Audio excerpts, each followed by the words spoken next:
I once swore before my mother's coffin that I would never pick up men in this life.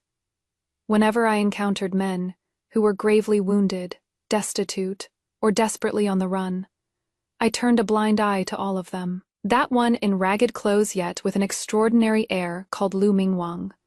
Obviously someone I couldn't touch. I let my concubine, born younger sister walking behind me, pick him up. Later, Lu Mingwang ran me through with a sword, his eyes blood red as he growled. Why didn't you save me back then? Damned if I pick them up. Damned if I don't. I was truly furious. After my rebirth, I picked up all the wild men on the roadside and brought them home. Screw it. You all can raise goo together. When I was young, my mother picked up a little beggar by the roadside. After washing him clean and taking a look, he was actually quite handsome, so she tossed him into the minister's manor to work as a guard. When turmoil broke out at the border, the guard joined the army, and by the time he returned to the capital, he had already become a general. With military merits to his name, the young general sought to marry Minister Jiang's only daughter. It became quite the romantic tale. Later, the minister's manor was raided. My father personally led the soldiers there. My father was made a marquis. My mother cried herself blind, and only us two, women of different surnames, me and my mother, we're left of the Jing family to scrape by. When I was 2, my mother used 3 feet of white silk to join my grandparents. Father slumped before my mother's coffin, red veins crawling across his eyes, rubbing my head as he said softly, "Your Honor, Father will surely protect you for your entire life." I secretly swore in my heart that I would never pick up a man in this life, especially a man like my father. Everyone knew that Marquis Shangping was deeply devoted to his late wife. Yet the mansion was stuffed with concubines, each bearing 2 or 3 parts resemblance to Lady Jiang. Watching my illegitimate siblings being born one after another, I felt even dogs would disdain such deep devotion. Father kept his vow made before the coffin. Though countless beauties filled the mansion, none sat in the position of marchioness, and no one dared to look down on me, the only legitimate daughter of the Marquis's household. I also kept my promise to Mother. Whenever I encountered men who were gravely injured, destitute, or fleeing in hardship, I turned a blind eye to all of them. That one in tattered clothes yet, with extraordinary bearing called Lu Mingwang, was obviously someone not to be touched.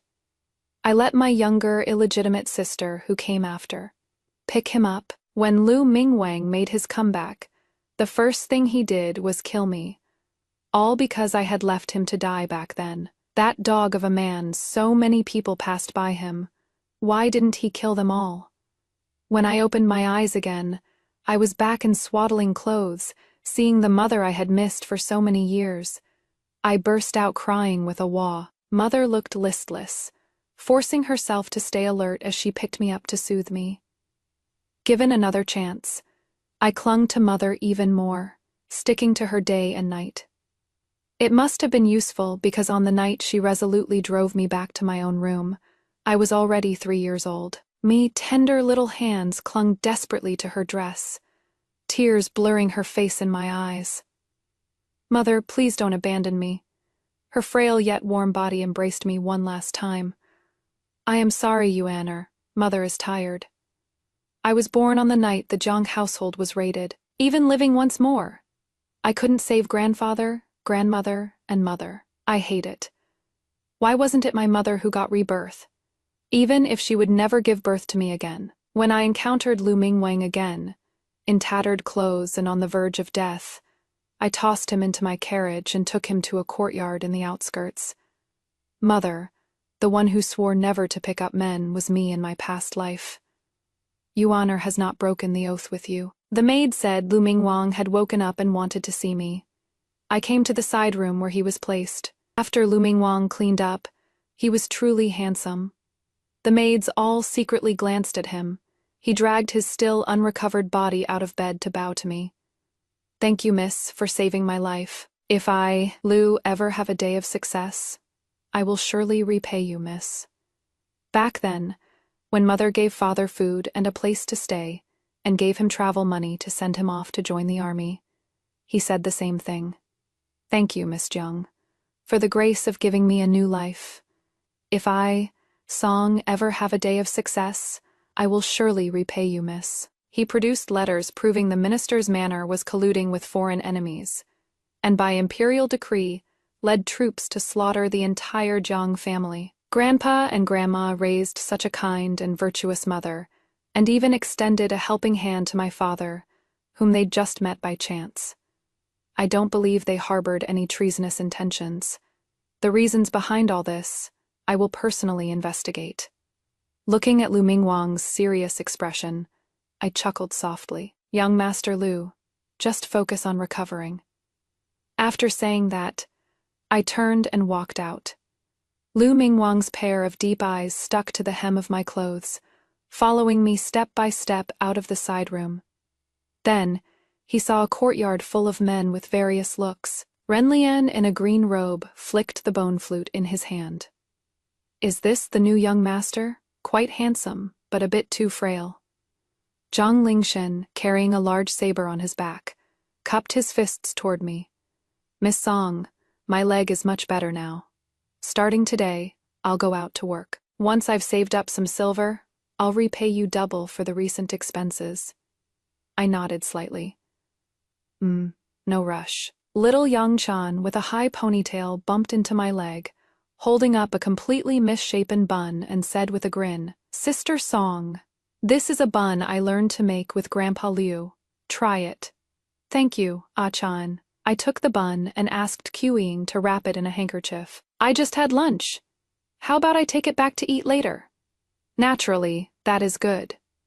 Yuan Tian, dressed in pink with a strand of loose hair by her forehead, chimed in. Miss Song not only extended a helping hand to us in our time of peril, but also considered Brother Yang's feelings. Truly, her love knows no bounds.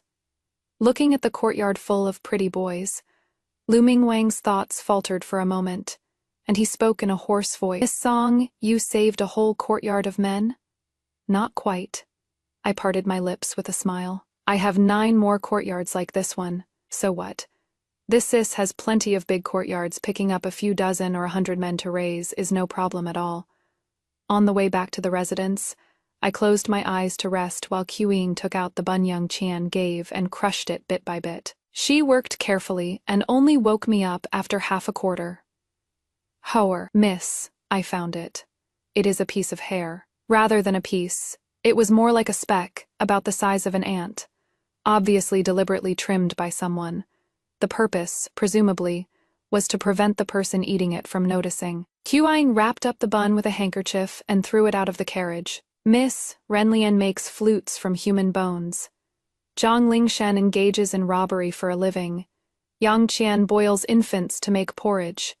And Yuan Tian rapes young boys. Qing was chosen for me by my mother when she was still alive, and is also my confidant. Thus she knows many secrets." "What do you want to ask?" "Young Master Lu, it seems, has never committed any heinous crimes. I purchased 10 courtyards, named after the 10 heavenly stems, to house the men I picked up. The 10 courtyards were arranged almost identically, but the consciences of the people inside varied from good to bad. The courtyard where Lu Mingwang resided was the most vicious one, the Gui courtyard. His ambitions are too great, yet he has no moral bottom line to restrain him. Sooner or later, he'll turn to evil. Qing, you no longer remember how he beat you half to death, and how he ran a sword through my heart. Just because he holds immense power, he can find any excuse to make things difficult for me, if that is not utterly heinous. What is even, I, the legitimate daughter of a marquise's household, am treated this way. In his eyes, the common people are probably worth less than ants. When I returned to the manor, concubine Xuan stumbled and threw herself before me, wailing miserably. "Young miss, my girl is clumsy and offended the marquis. She has been confined for half a year now, and she already knows her mistake. Today is her hairpin ceremony, yet the marquis still won't lift the confinement. How will she meet suitors in the future? I beg young miss to show mercy and persuade the marquis." Jinner's status is lowly. She only hopes to marry into a respectable family. She would never dare compete with you for anything. My half-sister Songjin is 3 years younger than me. I wasn't in a hurry to find a husband anyway. Even without concubine Xuan's reassurance, I wasn't upset. Please get up, concubine Xuan. I'll go try. I didn't go to find father. Instead, I went to Songjin's place first. When I entered the courtyard, Songjin was chiseling stone with heavy grunts. Beside her, a rockery had already taken initial shape. In the cramped courtyard were artfully arranged bonsai, ingeniously designed water features, and the soul-made servant tirelessly polishing the stone fragments Songjin had chiseled off. Songjin's allowance certainly wasn't enough to arrange all these courtyard landscapes. It seemed that during this half-year of confinement, she hadn't been idle at all. Seeing me step in, Songjin stopped her work, tilted her head to look at me, and waited for me to speak first. Neither humble nor arrogant, just as the impression she'd left on me, no joy, no sorrow. Songjin, what do you want to do? She swung the hammer down, striking with a loud clang, as elder sister can see, tending to the courtyard, whiling away the time. I shook my head. I mean, what do you want to do from now on? Songjin looked at me and gave a bitter smile. Elder sister, don't ask me what I want. First ask what I am able to do. I looked down at her from above. Stay confined for no reason until father shows mercy, or come with me and work for me. She shot to her feet with a whoosh and answered, Work for you. I found it amusing. You are not asking what kind of work. She stared straight at me, a rare desire in her eyes. Elder sister, I want to get out. At nightfall, I brought a pot of fine wine into father's study. Moonlight mingled with candlelight fell upon his face, emotion stirring in his eyes. I knew he was once again reminiscing about mother through my face. Composing his expression, he transformed back into a loving father. You want that girl Songjin? I nodded in agreement. She is restless, needs to be watched constantly, think things through more carefully in all matters. I will heed father's teachings. Concubine Xuan was once the most favored concubine, and thus gave birth to my second younger sister, Songjin. Unfortunately, the day she gave birth happened to coincide with mother hanging herself. Father abandoned concubine Xuan, who was still at death's door, held my mother's corpse and wept bitterly, summoning all the household physicians and maids in an attempt to revive mother. Concubine Xuan, alone, with one personal maid, struggled to give birth to Songjin, a child unloved by father. Songjin's birthday is the anniversary of my mother's death. The character Jin, in her name, was taken from the meaning of end. Moreover, father blamed concubine Xuan for the elaborate ordeal of childbirth that held him back, preventing him from noticing my mother's abnormality in time. Yet he never mentioned who it was that had the Jiang household executed, making my mother lose her will to live, or who was making love with concubine Xuan 9 months before. Father couldn't hold his liquor, so he didn't like drinking. But today was my mother's death anniversary. He didn't want to stay too sober. I accompanied him for 3 cups, using tea in place of wine, and he got drunk, clutching the jade pendant mother left behind as he fell into a stupor. I quietly got up and surveyed the study. In my previous life, on the 15th anniversary of mother's death, I found a poem, painting penned by Yuan Mao in father's study. What the painting depicted was his hometown. Yuan Mao, one of grandfather's advisors, handed my father the letters proving Minister Zhang's collusion with the enemy, thereby escaping death. After the minister's residence was raided, he also disappeared without a trace. I painstakingly searched for his whereabouts, wanting to ask him where he obtained those treasonous letters. To obtain this painting again, which might lead me to Yuan Mao's hometown to find him, I deliberately waited until today, at the same time and place, and got my father drunk. At the same spot on the bookshelf, I found the familiar scroll, opened it with joy, only to find it was a different painting from my previous life. It has been 18 years since I saw the painting in my previous life, and I couldn't remember many details clearly, so I thought I'd come to look at it again. But I am certain this is absolutely not the same painting as in my previous life. The painting from my previous life depicted the Gobi, yellow sand, and an oasis. But this time it is layered mountains, misty clouds, and dense forests. Yet the inscribed poem is exactly the same. Where this heart returns is only home. I scanned this hometown painting over and over, wanting to engrave every detail into my mind. After calling a servant to look after my father, I returned to my own courtyard and raced against time to copy that painting from memory. I lay sprawled on the couch, a brush balanced between my nose and lips, staring blankly at the replica painting that was drying. In my previous life, from the moment I got the hometown painting, I was entangled with Lu Mingwang for 2 years, until he stabbed me into this life with a single sword. I wonder what Song Qin was doing when Lu Mingwang killed me. Speaking of which, ever since she married the new Prime Minister Lu Mingwang, it is like she died in the backyard. I haven't heard a single thing about her since. When a woman becomes a wife, that is probably how it goes. The next day, I took Song Jin to the Gui courtyard. After introducing her as my second younger sister, everyone at the Gui courtyard treated her with extra courtesy.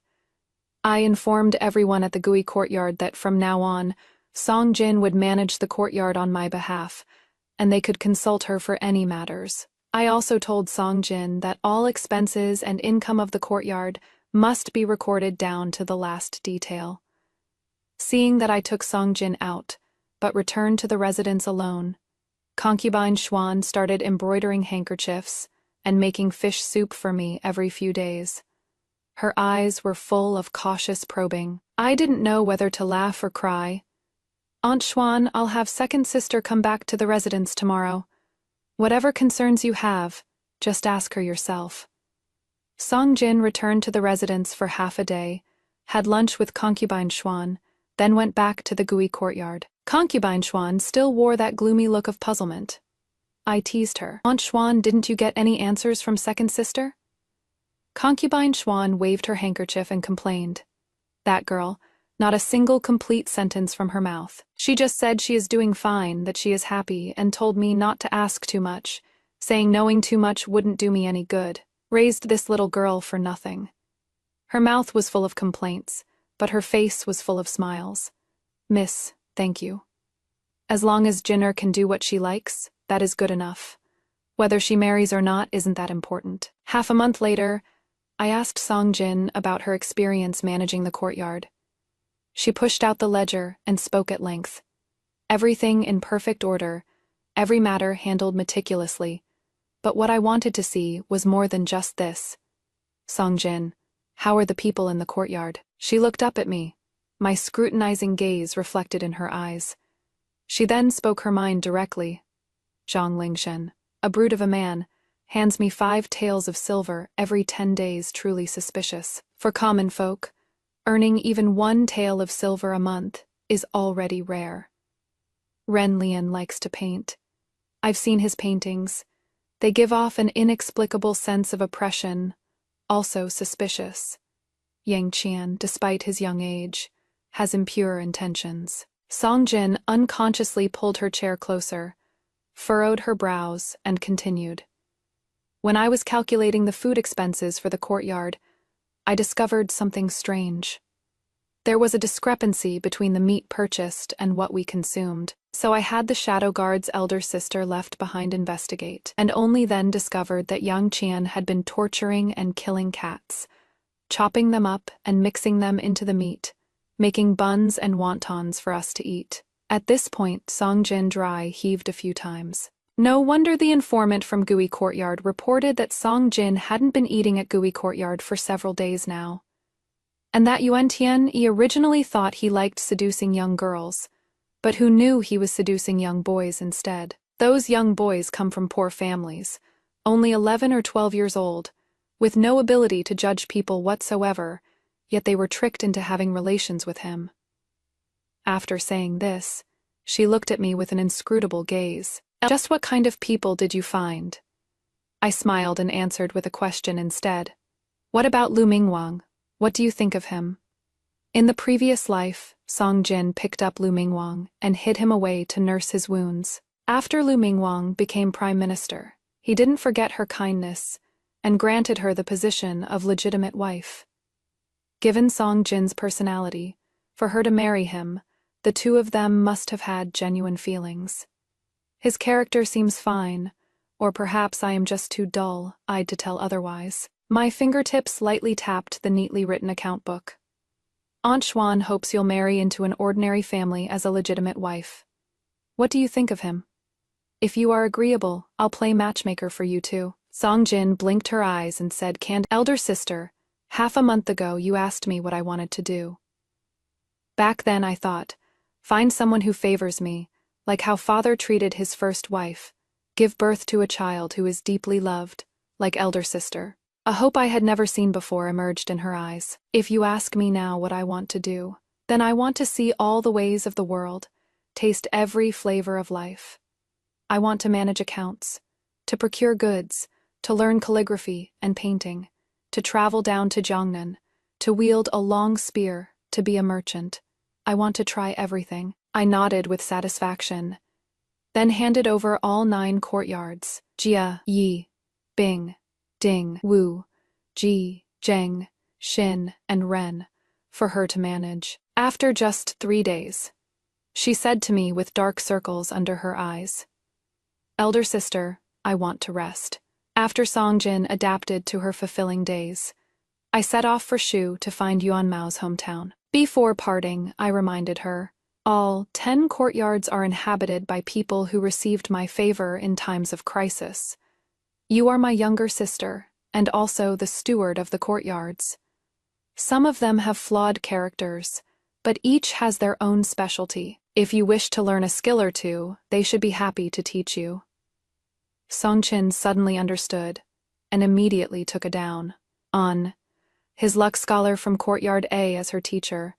Thinking of her current situation, she hesitated and said, Elder sister, I don't seem to have much free time anymore. Could you assign a steward to assist me? I knocked on her head. If you want to slack off, train your own helpers. Recognizing and employing people is also part of learning. After giving my instructions, Qiying and I changed into men's clothing and set off lightly. We traveled leisurely, covering no more than 100 li per Dalton Yi. When we encountered down on their luck but talented men, we would treat their injuries, give them travel money and letters of introduction, sending them to the capital to find Song Jin. This way, we were delayed even more. After picking up 3 men and sending them to the capital, Song Jin wrote me a letter. Thank you for elder sister's concern, hoping I'd work hard managing the courtyards. Even while traveling, you don't forget to add more challenges for your little sister. Based on the 3 letters of introduction and where I picked up the men, she calculated my travel direction and pace, and this letter arrived precisely at the inn where I was staying. It seems her learning has been quite effective. I wrote back to her. Want to pick up. Love to pick up. Will keep picking up. The Shu region has many mountains and waters. Its scenery vastly different from the capital. Qiying and I trekked over mountains and ridges, comparing the copied map of Yuan Mao's hometown, while admiring the unique scenery and culture. When the season of orioles singing in green willows and egrets soaring into the blue sky arrived, we stepped into a village both unfamiliar and familiar. Standing at the village entrance, I held the replicated hometown map and compared it with the scenery before us. Qiying and I exclaimed in unison, "It is so similar, too similar." Qiying, let's go into the village and ask around about Yuan Mao. Qiying was Qiying's alias when disguised as a man. As for me, I reversed my name Song Liyuan and called myself Li Songyuan. Who does the young lady wish to inquire about? An abrupt voice sounded from behind. Qiying and I turned around to see a man in a blue cloth shirt carrying a bamboo basket on his back, emanating the fresh scent of medicinal herbs. The two of us were startled. This man had sunken eye sockets with everted eyelids. Within both eye sockets was pinkish, white flesh instead of eyeballs. This man had no eyes, which frightened Qiying. I, however, was shocked by his face. I had seen him before, in my previous life, on a wanted poster displayed in Father's study. In my previous life he had eyes, yet was equally terrifying. One eye bearing 2 pupils, known as double pupils, rumored to be able to glimpse heaven's secrets.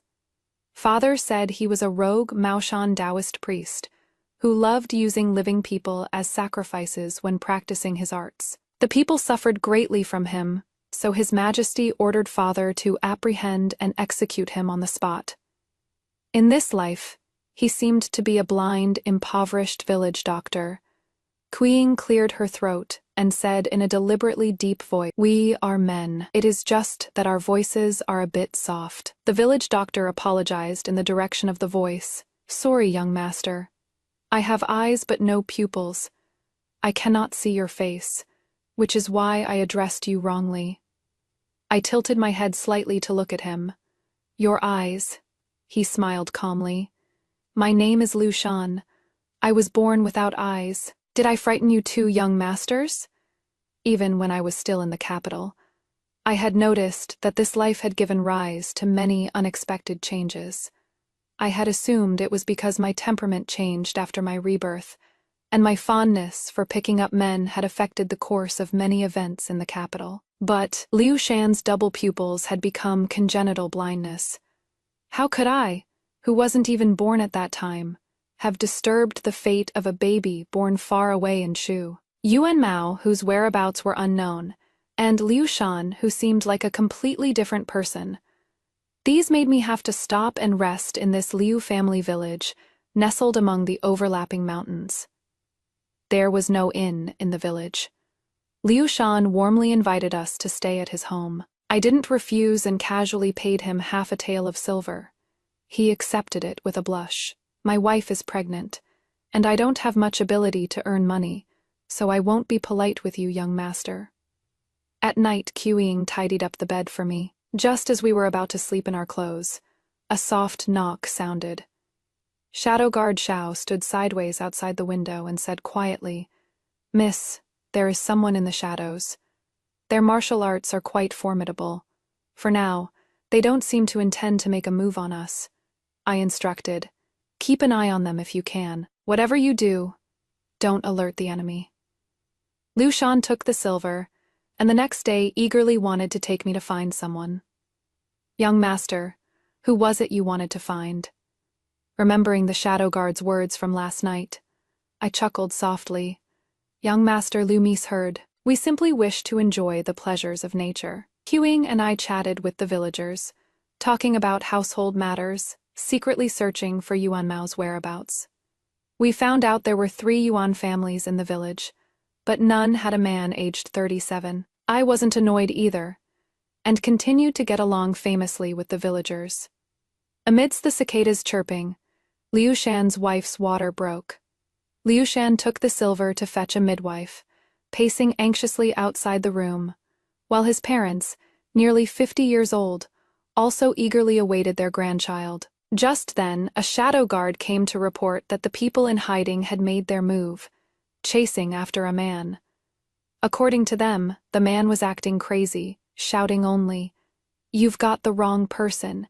It is not me. I am not." The shadow guard asked me, "Miss, do you have any orders?" "Save him, hurry." I grabbed Quang and mounted the horse, galloping straight out of the village. When we arrived, my dozen-plus shadow guards were already locked in combat with the other side, and Guard Xiao was holding a disheveled man whose fate was uncertain. However, there was an obscure uncertainty in the shadow guard's eyes that I couldn't see through. After driving everyone off, Guard Xiao threw the man before me, hesitating to speak. "No need to hold back, speak," Guard Xiao said gravely. "Miss, judging by their moves, the other side are people from the Marquise's mansion. In the Marquise's manor, only Father and I can use the shadow guards trained under unified command. No wonder my shadow guards held back their killing moves at every turn. You should know the identity of the person behind them. Those who wish to seek them out, or those who wish to return to the capital, leave today." For a long while, not a single shadow guard moved. It wasn't in vain that all these years, I gave them triple the monthly wages on top of their regular stipend from the Marquise's manor. Father, why do you want to kill Yuan Mao? It really makes one wonder. Shadow Guard Xiao splashed a pot of cold water to wake the disheveled man. After a bout of screaming and yelling, he stared blankly around. Yuan Mao, you were quite hard to find. He waved his hands in panic. I am not him. Not him. I don't know the person you are talking about. I looked at him with a sinister gaze. Whether you are or not, we'll know once you meet the Marquis of Changping. Set off, back to the capital. The shadow guards kept Yuan Mao with them, while Kui Ying and I returned to the village to bid farewell to Liu Shan. After just one day apart, the Liu household was lifeless. The eerie atmosphere so oppressive it was suffocating. Kui Ying and I had just entered when an elder walked in behind us, his temples graying, wearing a grayish-brown Taoist robe, holding a fly whisk. A sharp glint flashed in his murky eyes. I heard the Liu family's newborn has double pupils, unwelcome by all. Why not let this old one raise him?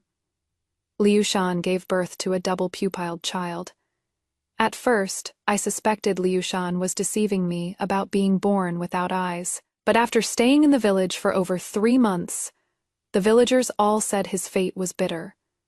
At such a young age, heaven had stripped away his sight.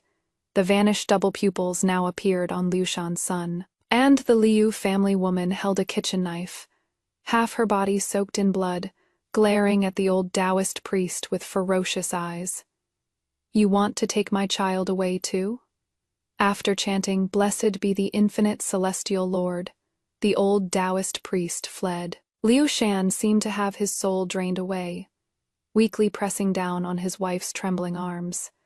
As it happened, the Liu family woman had given birth to a child with double pupils. The midwife, trembling, handed the baby to the in-laws and fled in a hurry, paying no mind to the woman still bleeding. Liu Shan personally went in to care for his wife, wiping and washing her body. When he finished and went to see his son, his mother was evasive, his father resentful.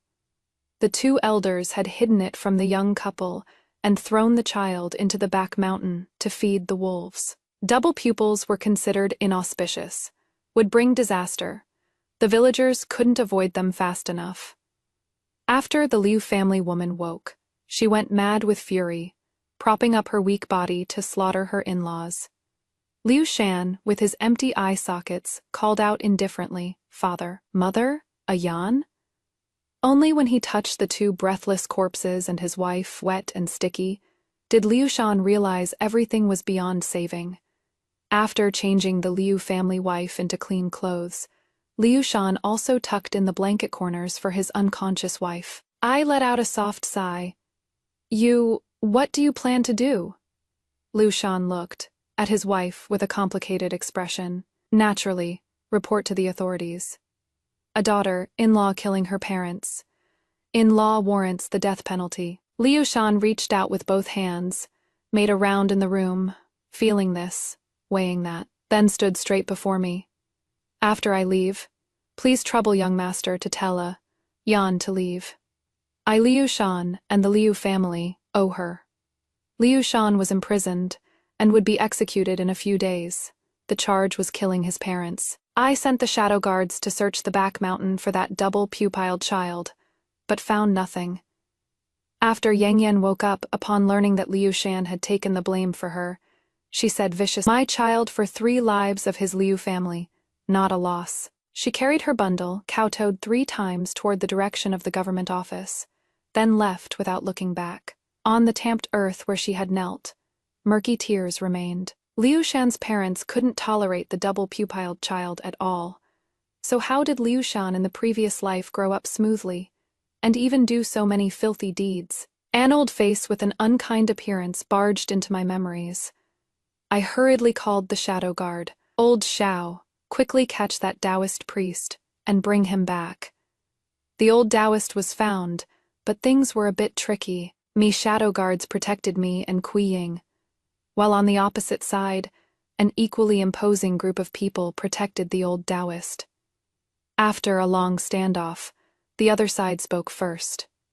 We've already given Yuan Mao to the young lady. Today, this Taoist priest must be taken away by us. Please understand, young lady, if we return empty-handed, it'll be hard to explain to the master. I caught the hidden meaning in his words. In father's eyes, this old Taoist is more important than Yuan Mao. The man furrowed his brows and turned his head away sharply. Young lady, please stop making things difficult for us. Easy enough. I paced with my hands tucked in my sleeves. I never intended to take the old Taoist away. I just want to ask him a few questions.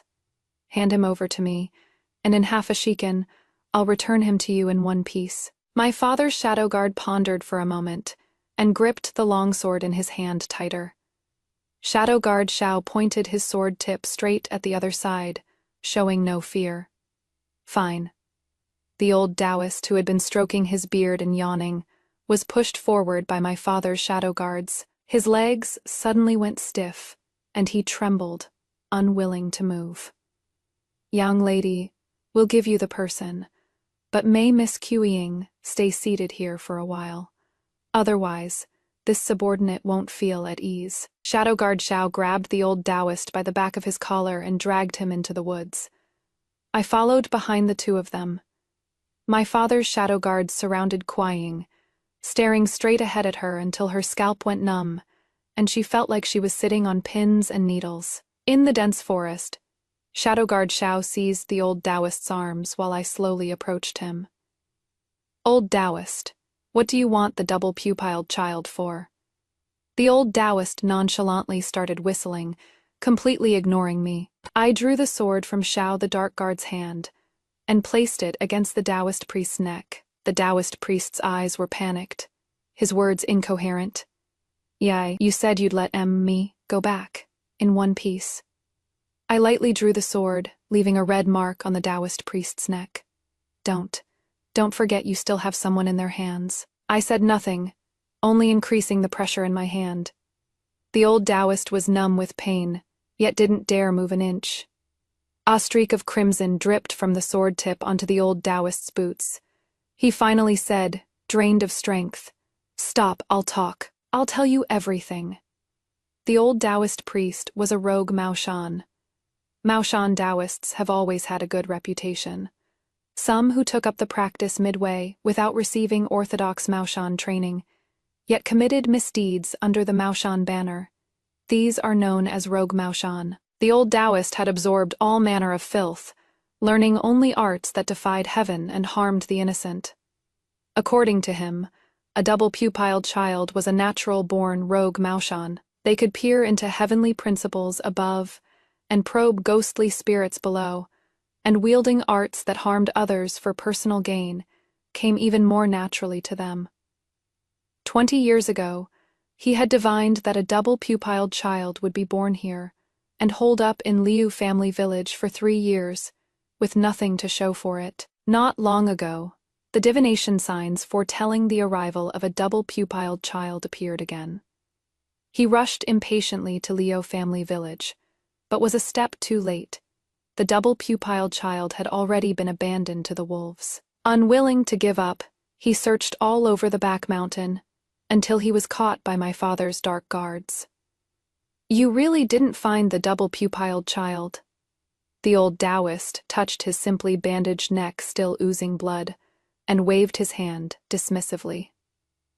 Of course it is true. I can barely protect myself. Where could I possibly hide that infant? He even let out a chuckle. You might want him dead, but I couldn't wish more for him to live, so he can inherit my... Shadow Guard Shao shot him a cutting glare, and the old Taoist fell silent. I lightly bit my knuckle, and after pondering for a moment asked him, "Do you know of the rebirth technique?" The old Taoist looked shocked. How do you know? He rarely turned serious. I do. That is a technique only those with double pupils can perform. I am just an ordinary mortal, and despite dedicating half my life to it, I haven't made an inch of progress. I pressed further. How is it performed? The old Taoist stroked his beard with a smug look. To put it long, you two aren't practitioners of the arts, so you wouldn't understand the principles. To put it short, it takes 1,000 living people as sacrifice to send one person back to rebirth. I exchanged the old Taoist to get Kuiying back. The moment he fell into the other side's shadow guard's hands, the old Taoist pointed at his cloth, wrapped neck and wailed, "Fellow Taoists, that young lady didn't keep her promise and nearly sent this old man to his death." A shadow guard kicked him. "Cut the crap. As long as you are still breathing, that is enough. Now hurry up and come with us back to the capital." They left with the old Taoist, and Shadow Guard Xiao asked me, "Miss, shall we also bring Yuan Mao back to the capital?" I watched the old Taoist's departing figure and waved my hand. "Bring Yuan Mao over. We're going back to Liu family village." Our group escorted Yuan Mao in a grand procession into Liu family village. When we pressed Yuan Mao into the first household surnamed Yuan, he rolled his eyes and shook his head, playing crazy and acting dumb. When entering the second Yuan household, he dragged half a leg and hung his head, playing dead. When entering the last Yuan household, he stopped acting crazy or making a fuss, expressionless and silent. This is the place. An old man with a cane and an old woman tottered over tremblingly, their faces full of disbelief. "You are Maoer?"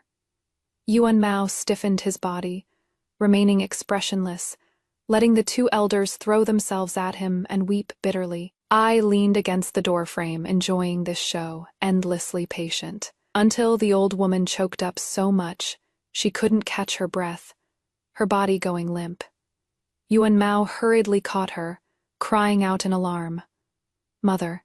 He suddenly covered his mouth, looking at me in panic. Only then did I slowly approach him. "Yuan Mao, you should know, falling into my hands is far better than falling into my father's. What matter is there that we can't sit down and discuss in detail?" Yuan Mao was unwilling to mention the matter of the former minister's mansion's treasonous letters for now, and I wasn't annoyed either, picking easier topics to ask about. Yuan Mao was not born to his parents. Years ago, the two elders were traveling through the desert with a merchant caravan when they followed faint cries from beneath the yellow sand, and found Yuan Mao, raising him ever since. This explains why Yuan Mao's hometown was beyond the frontier in his previous life, yet in Shu region in this life. What about Yuan Mao's birth parents? I took out the frontier map and asked the elderly couple where they had found Yuan Mao.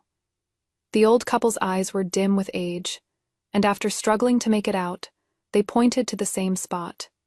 "I am very familiar with this place. Years ago, my father defeated the Wujiang tribe here, keeping Daxia's border secure for over 20 years. If I remember correctly, this place should be called Black Gold City. No, wait. Black Gold City is a major frontier town with over 2,000 residents. How could it have no marking on the map?" I hurriedly asked the elderly couple, "What is this place called?" The two of them thought for a moment, then started chatting back and forth.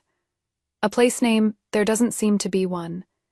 That is the nearest oasis after leaving the frontier, where caravans rest and collect water. Come to think of it, it is strange. Such a large oasis? Why does no one settle there? 1,000 living people as sacrifice. In exchange for one person's rebirth, 2,000 residents of Black Gold City vanished without a trace. Besides me, there is another person who experienced rebirth. The Liu family's house was already empty. In the following days, Kuiying and I stayed at Yuan Mao's home. Some time ago, to build good relations with the three Yuan, surnamed families, Kuiying and I would visit Yuan Mao's parents every few days to show our care. Plus, in the elderly couple's eyes, I was the one who brought back their son who'd been missing for years. They were extremely grateful to me, making sure to give us the meat and eggs first every day. Even though Yuan Mao's face was full of resentment, puffing his cheeks as he chewed his food. One day, Yuan Mao said, "Miss Song, I've told you everything I can. Please leave." 3 days later, Yuan Mao said, "Miss Song, your wings are not yet fully grown. Even if I reveal the true mastermind, you won't have the power to bring them to justice." 10 days later, Yuan Mao said, "Miss Song, once you've settled everything, I will testify for you." I clapped my hands in delight. That is exactly what I've been waiting to hear. QIing, pack up. We're returning to the capital, Old Shao, gather everyone. For this trip, I brought 17 shadow guards, the 13 best fighters aside from Shadow Guard Shao. I left them all with Yuan Mao. I patted his shoulder. Wash your neck clean and wait for me to drag you along to hell with me. Until then, stay alive. After bidding farewell to the Yuan family, I swung onto my horse, just about to crack the whip. Yuan Mao chased out from the house, shouting breathlessly, "Miss Song, before you stands an insurmountable mountain. Then I'll flatten it. Beyond the mountain lies an even more treacherous abyss. Then I'll fill it up." I rode through the forest, my fighting spirit soaring. As they say, what is full will wane? Suddenly, I received an urgent letter from Song Qin. Father is furious. Elder sister, save me. When I rushed back to the Marquise's residence without a moment's rest, I saw concubine Xuan kneeling in front of father's courtyard. Her hairpins were in complete disarray, and her knees were already stained red. When I had Qing help her up, her eyes gleamed and she clutched my leg tightly. "Miss, please." I softly agreed, and she fainted. Entering the courtyard, the shadow guards who had been waiting led me to see father. In the dark chamber, Song Qin's hands and feet were all bound by iron chains, her plain dress stained with streaks of blood. She lowered her head and spoke softly. "Father, I truly don't know his whereabouts." The Marquis of Changping, humble, gentle, pure as the moon and refreshing as the breeze, rested his hand on the book, never raising his eyes, only saying, "Continue." The executioner raised his whip, and I hurriedly shouted, "Stop!" The whip struck Song Qin harshly, adding another streak of blood. I rushed before father, pressed both hands on the book, and bit out 2 words, "Father." He waved his hand, the executioner bowed to him, and withdrew. He raised his gentle eyes to look at me, showing concern like an ordinary father would. "Your Honor, you went out to have fun for a few days. Did you enjoy yourself?" I held back my indignation and questioned him. "Father, what wrong did second sister commit that you would resort to torture? Her intentions are impure, harboring that treacherous villain Lu Mingwang. But Lu Mingwang was placed in the side residence by me, and Song Qin was also arranged by me to go there." He was startled and slammed the table as he rose. "You clearly knew that in your past life, Song Qin colluded with Lu Mingwang and brought you to your death. Yet you still allowed those two to meet and interact. The one who killed me in my past life was Lu Mingwang. Song Qin merely had the grace of sheltering him," I said with anger laced with laughter, pulling up the corners of my mouth as I looked at him. "Father, how do you know about matters from my past life?" I leaned my body forward, closing in on him. 2,000 citizens died in Haijin City. The other person who underwent rebirth. That is you, isn't it? He sank deeply back into his chair, losing much of his strength. "Your Honor, I helped you achieve rebirth, hoping you would discern good from evil and slay your enemies with your own hands. But you instead went to shelter Lu Mingwang, nurture Song Qin." He patted the book he had been flipping through earlier, and only then did I see it was Song Qin's handwriting, recording what she had learned recently. "I gave you the finest shadow guard, hoping you would handle matters advantageously, fearing no danger. Yet you snatched Yuan Mao from my hands, and even tried to detain Priest Wang." I opened my mouth to argue, but a large hand gently rested on the top of my head. "Your Honor has both courage and wit, with impressive methods.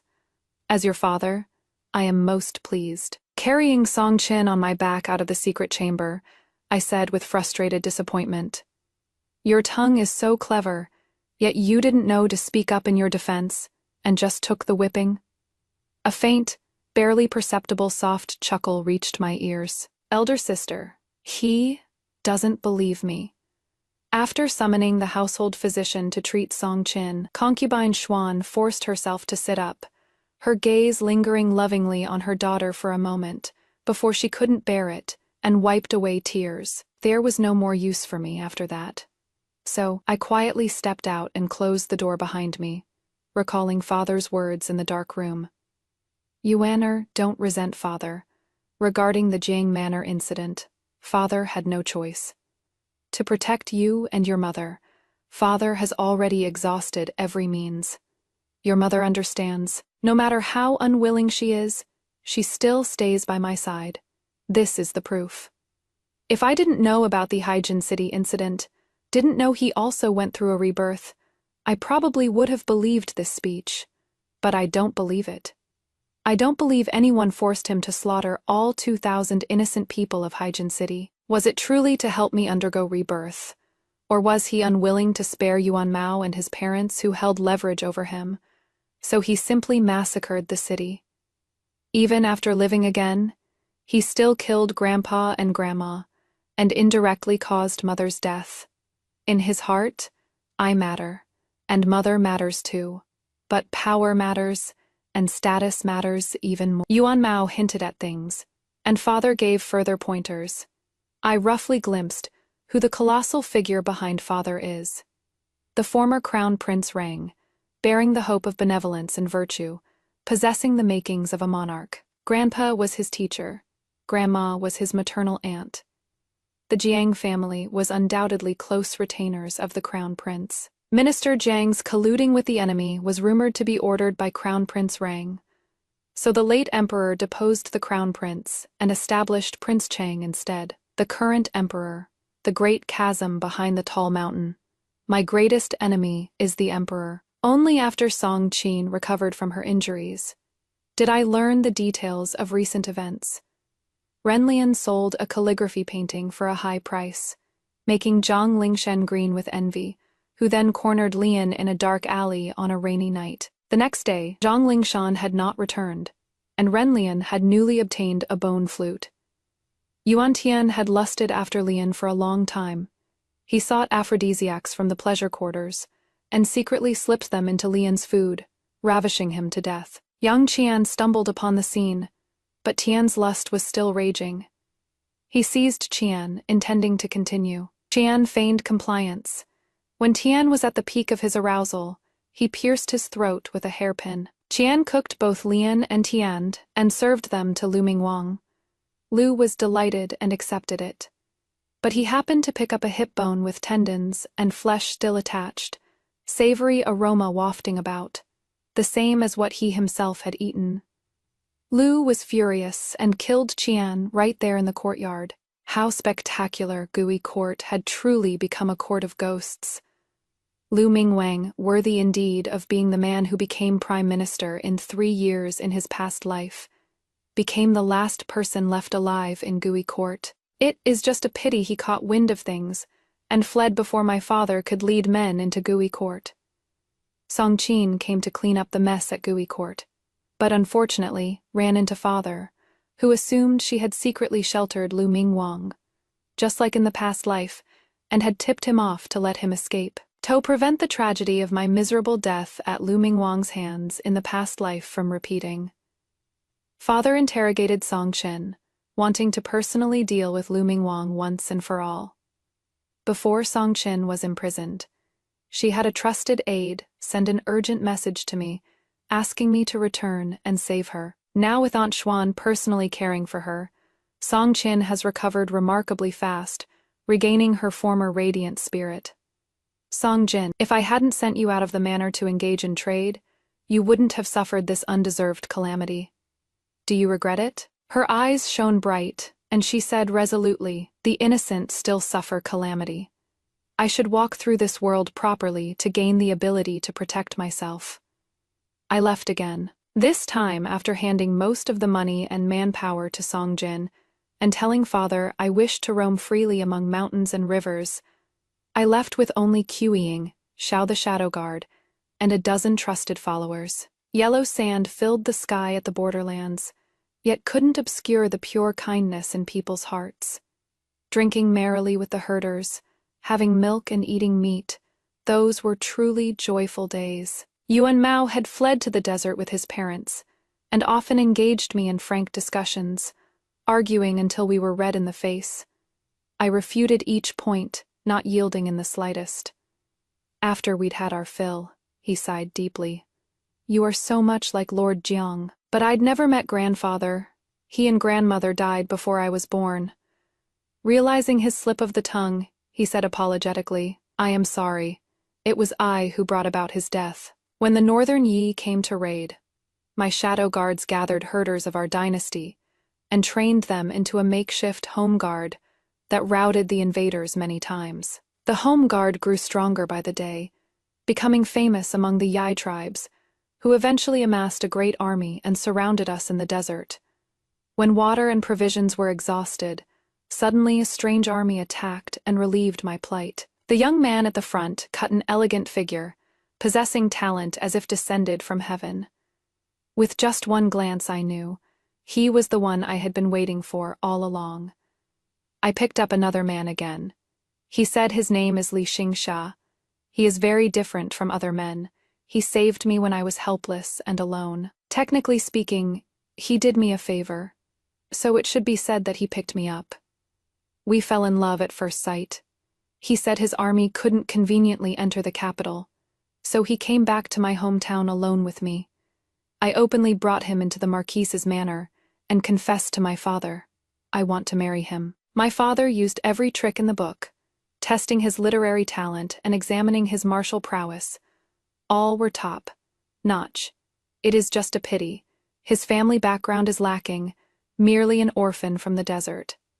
My father made the final call, approved and have him marry into our family. Having left the capital for over 3 years, Song Jin became renowned as a woman. When people discussed her, they didn't talk about her looks or family background, nor debate her virtue or propriety. Only her counsel and teachings.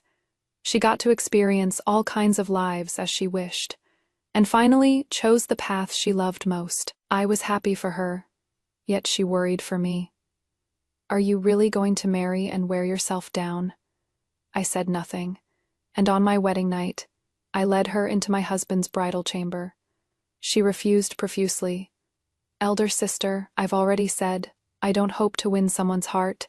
I only wish to follow where my heart leads. Besides, that is the person elder sister likes. There is no way I would compete." I scolded her. "You've studied with the most outstanding person in the courtyard for over 3 years, and you still think that in front of a man, your only skill is pleasing him with your looks." She was deeply remorseful. I was foolish. The bridal chamber didn't rest all night. The 3 of us discussed until dawn. The day after the grand wedding, red lanterns still hung high in the mansion. The new Prime Minister Lu Mingwang proposed to my father, seeking to marry the Marquise's daughter. My father pushed Song Jin out without hesitation. Song Jin filed a complaint against father, accusing him of abusing his daughter. Every word was written in tears of blood, with the whip scars on her back, and the testimony of the Marquis mansion servants as evidence. Even though she had quite a reputation in the capital, she only managed to sever the father-daughter relationship and move to a separate residence with concubine Xuan. Moving a mountain is truly difficult, but she seemed quite happy. When she came to see me off, she was completely at ease, relaxed and carefree. She only wondered, "Elder sister, you just came back, and you are leaving again." Lu Mingwang pestered me relentlessly, insisting on marrying me. He even sought His Majesty's decree, and said he didn't mind me bringing Li Xingsha into the Prime Minister's residence together. Apart from those few days when I first picked him up, I had little interaction with him. The tender affection he spoke of, I couldn't believe a single word. Who knows what he wants by marrying me into his residence? However, he and my father, one being the emperor's new favorite, the other, the old flame, have thoroughly made enemies of each other. I am quite happy to watch this good show, unable to stay close in the capital to watch in detail. How vexing. Li Xingsha came down to urge me. Behind him, QIing, Xiao the Shadow Guard and the others, along with the Marquis Mansion's servants, and their families who testified for Song Jin, were all ready to depart. Song Jin was reluctant to part. "Elder sister, awaiting your return." The snow beyond the frontier piled up cliff after cliff. In the capital, the Marquis of Changping and Prime Minister Lu traded open jabs and covert blows, going back and forth many times. My father had once tried to hunt down Lu Mingwang, so he showed no mercy when dealing with my father. Perhaps old flames mostly can't compete with new loves. My father fell behind, pressured step by Lu Mingwang, and was stripped of his title. Meanwhile, Li Xingsha and I holed up in the earthen house, watching martial drills and troop training. The northern barbarians frequently harassed us. The county magistrate reported to the court multiple times, yet reinforcements never came. The county magistrate sighed. Trivial matters like dust and dew. The emperor has no time to attend to them. I retorted, the northern barbarians sending troops to surround my home guard, is that also a trivial matter? After a pause, I questioned suspiciously, did you even report that they sent troops? The court doesn't care about this either? The county magistrate said nothing, only sighing and lamenting endlessly.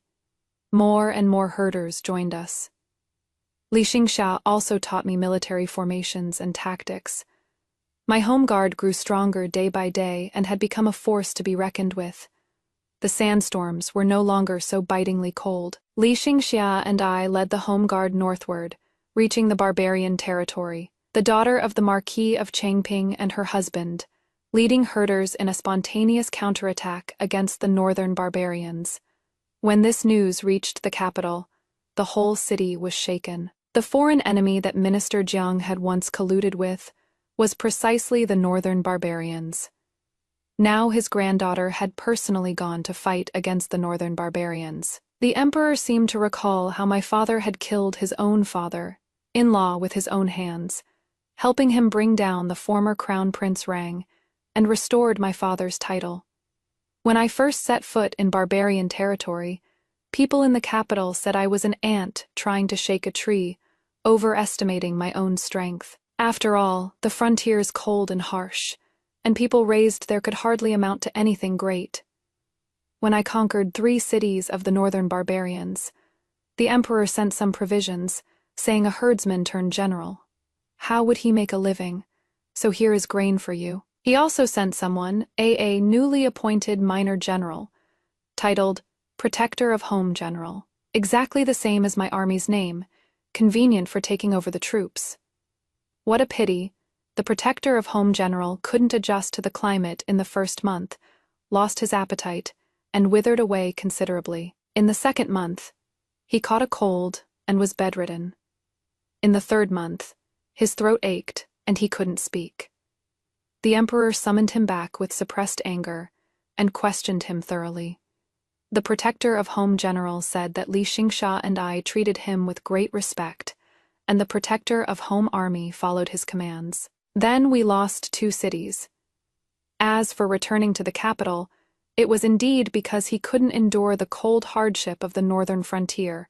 If he stayed any longer, he might die for his country. The emperor gave him a furious scolding, then, while in the capital, bestowed upon Li Xingsha of the northern frontier the title Guardian of the North General. My army was also renamed Guardian of the North Army. This name is much more impressive, if it weren't to dispel the emperor's suspicions and show that I only intended to protect my homeland. I would have wanted a more elegant name long ago.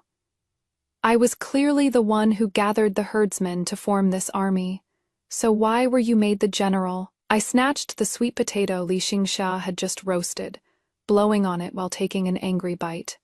He patted my head and said dotingly, I contribute both manpower and effort. How can my wife be so stingy? He devoted himself to every aspect of army training and personally led the conquest of each city. The Northern Guard Army was orderly, advancing unstoppably, and knew when to advance and retreat appropriately. This indeed couldn't be achieved by just me and the herders. Li Xingsha broke up his army and stuffed them one by one into the Northern Guard Army. Well, I am the one spending money on grain and buying horses. I didn't hold back and snatched another sweet potato from him. He knew something about warfare, and I had some wealth in gold and silver. We were quite the match. After the Home Guard generals returned to the capital, the emperor didn't send anyone else to take over my army. Throughout the court and realm, all the renowned generals, except my father, had ties with the former crown prince, and the emperor didn't want to use them. As for my father, he was even more unusable. Who knew what kind of surprise we father and daughter could cook up for him at the frontier? The emperor summoned Li Xingsha back to the capital. But he said, "Chancellor Lukovit's my wife. I absolutely dare not return." The emperor bestowed a marriage upon Lu Mingwang, had him quickly complete the wedding, and then summoned Li Xingsha again. The imperial edict and Songqin's letter arrived almost simultaneously. Songqin's letter had only 2 words, "Don't return." So Li Xingsha and I tossed the edict aside, packed up, and went to conquer another city. Soon after, a new edict arrived, telling Li Xingsha not to worry and to crush the barbarians. Lu Mingwang got dead drunk on his wedding night, crying out my name, and word spread throughout the capital. Lu Mingwang, having painstakingly climbed to that position, how could he allow Li Xingsha to return to the capital and compete with him? The emperor was furious at Lu Mingwang for causing trouble, so Lu Mingwang offered the emperor a scheme. A letter came from the capital. The Marquis of Changping was critically ill. I hurried back to the capital, leaving Li Xingsha to guard the army. The gates of the Marquis's manor were tightly shut, yet couldn't conceal the deathly stillness within. Most of father's concubines had been sent away by Song Jin through various means. Such a grand manor, yet only father with his weary face, and 2 or 3 trusted aides remained. The moment QEing and I stepped into the courtyard, the gate was shut behind us, and orderly, heavy footsteps sounded from outside. I'd heard this sound many times. It was the army. By His Majesty's oral decree, the Marquis is gravely ill. The young madam shall stay in the manor to keep him company. I looked at father. Though he no longer had his former glory, there wasn't the slightest sign of illness. He rarely smiled, but now he did, joining me for dinner. The kitchen had lost more than half its staff, yet he personally cooked 2 bowls of sour pulp noodles. I learned this in the northern frontier when I was young. You must have had quite a lot during your years there. Try it, see how mine differs. Before I could speak, he continued on his own. Back when I returned to the capital after being made a general, I went to see your mother and made her a bowl of noodles like this. She said it was refreshing to the heart and absolutely delicious. I was silent for a long while before speaking. Father, it is February now. The bitter winter hasn't left. Warm spring hasn't arrived. How can we even speak of scorching summer? He just paused briefly, then continued eating the noodles by himself, wolfing them down so cold that he shivered and coughed non-stop. I patted his back for him, and after he stopped coughing, I placed both hands on his shoulders. Father, the great Marquis of Changping, confined to his own estate. Are you content with this? He answered heavily.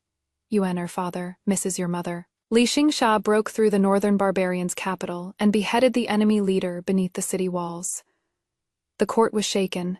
The emperor hurriedly named Li Xingsha Marquis of Dingbei, rewarding him with gold and silver, and bestowing beautiful concubines. Li Xingsha returned to the capital to receive his title. After one trip to the palace, he obtained his title and an estate, and came excitedly to fetch me. I asked him, what about the military command of the Northern Guard Army? His face was full of smiles, barely concealing his pride. I handed it over to His Majesty. Rest assured, my lady. I understand the principle that one's merits shouldn't overshadow the ruler. I was so angry I pounded and hit him. He took it all and even held my hands in return. My lady, I only handed over the Northern Guard Army, but isn't your husband still here? He pulled me into his embrace, and I caught a glimpse of shadows flickering outside the eaves. Li Xingsha and I moved to the new estate, and father was also released from house arrest, regaining his freedom. The days of abundance and peace had only lasted a year before the emperor made his move. Li Xingsha was accused of still having ties with the northern frontier. Letters were found in his room instructing his confidants to reclaim military power over the Northern Defense Army. After more than 20 years, the emperor was still using the same old tricks. Li Xingsha was imprisoned and sentenced to beheading that very day. I kowtowed until my forehead bled in front of my father's courtyard. I beg father, please save my husband's life. Father had grown even older. He could barely muster the strength to help me up. He said he had begged His Majesty to let me return home and spare my life. Yuaner, once things blow over, father will find you another good match. I touched my slightly swollen belly and said hoarsely, Father, I am carrying his child. Father's eyelashes veiled his eyes. I couldn't read his emotions. Yuaner, it is all right. The day Li Xingsha was escorted to the execution grounds, his wife, pregnant, wept inconsolably below the platform, crying as if the heavens would fall. Then a long arrow deflected the executioner's blade, just as it was about to fall. Li Xingsha's soldiers had come, not my Northern Defense Army, but the army he had painstakingly built over decades. When the emperor says you are plotting rebellion, you'd better actually be. The army entered the capital, rescued Li Xingsha, and his wife also vanished without a trace. The emperor was furious. He had the Marquis of Changping bound and placed before the army attacking the palace. My father let them do as they pleased, keeping his head bowed and saying nothing. I didn't show myself. I only had Li Xingsha shout a message to him. Father, it is all right. His head drooped even lower. Li Xingsha did not enter the palace, but had the army surround the imperial palace.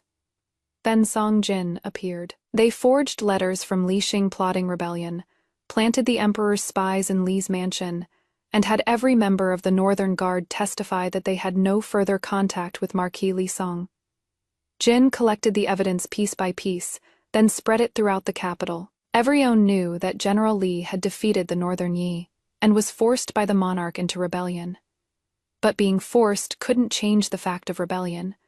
So I brought Yuan Mao here, along with a Marquis of Changping who was no longer quite lucid.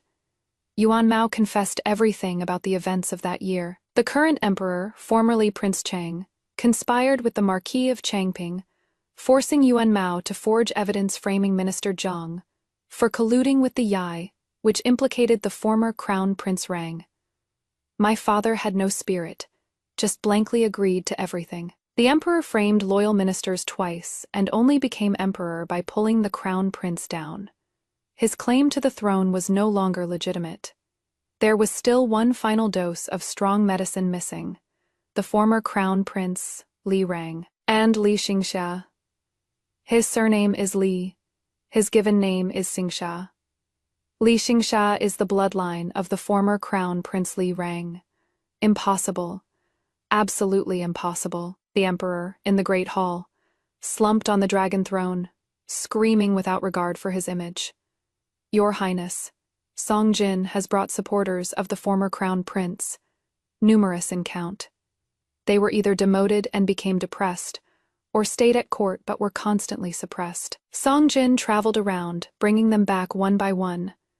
Li Xingsha crossed his arms over his chest, raising an eyebrow at the emperor. Imperial uncle, why are you so certain this is absolutely impossible? Don't call me Imperial uncle. You are not worthy. Li Xingsha approached the emperor step by step, exuding an unbearable pressure. After all, my father was only demoted to a commoner. You never took his life, nor did you deprive him of the ability to marry and have children. What is more, when he was demoted, he already had a pair of children. The emperor waved his sleeves, the dragon patterns embroidered with gold thread roaring silently. Impossible, I clearly already. Li Xingsha pressed the emperor into the dragon throne, his sharp brows and eyes glaring at him fiercely for a moment, making him swallow his unfinished words. Then he sneered. Imperial uncle, watch your words. If word got out that he seized the throne through underhanded means, and then slaughtered his own brothers and nephews, the emperor's already precarious authority would be completely destroyed. The emperor returned the throne to Li Xingsha and voluntarily requested to be exiled to the frontier. Li Xingsha said that this imperial uncle had once assassinated the entire family of the deposed crown prince, who had become a commoner, leaving only him alive. So, he would also spare the deposed emperor's life, Sparing a political enemy's wretched life should be seen as contempt. Li Xingsha became emperor, made me empress, and appointed Song Jin as prime minister. Many were dissatisfied with a female prime minister, among them quite a few former officials of the previous crown prince, and a number of Song Jin's good friends in the capital. Li Xingsha said only one thing. Song Jin first guarded the capital for me and helped me break through the northern barbarians. Then she mediated for me, helping me ascend to the high position. Whoever's merit surpasses hers may nominate themselves for prime minister. Li Xingsha asked me how Yuan Mao should be dealt with. During those years in the desert, he knew that Yuan Mao and I had been exchanging views and discussions, already forming the beginnings of a friendship despite our age difference. I didn't know how to decide, so I simply left it to Li Xingsha to handle on his own. Under those circumstances back then, Crown Prince Rang and my grandfather could barely protect themselves. And Yuan Mao, a mere minor advisor, was coerced into giving false testimony. Even if it weren't him, there would have been someone else. Li Xingsha agreed, but said, "There is one person you must deal with yourself." Inside the Zhao prison, iron bars separated elegance and nobility from ruin and decay.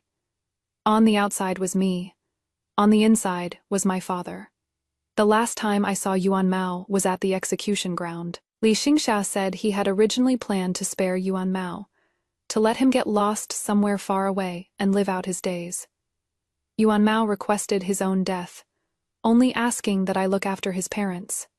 After hearing this news, I went to see him in prison. I asked him, "Back then my father hadn't even found your family, merely threatened your life, and you agreed to work for him.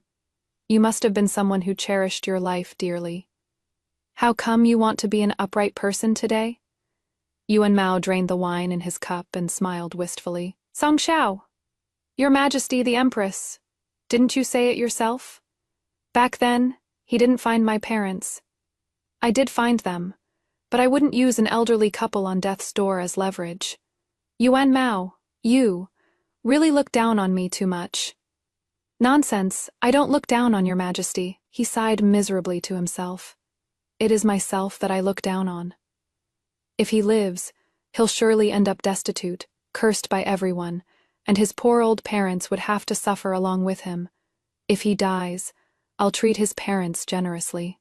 Last time, he fought for his own way out. This time, he walks through death's door for his parents."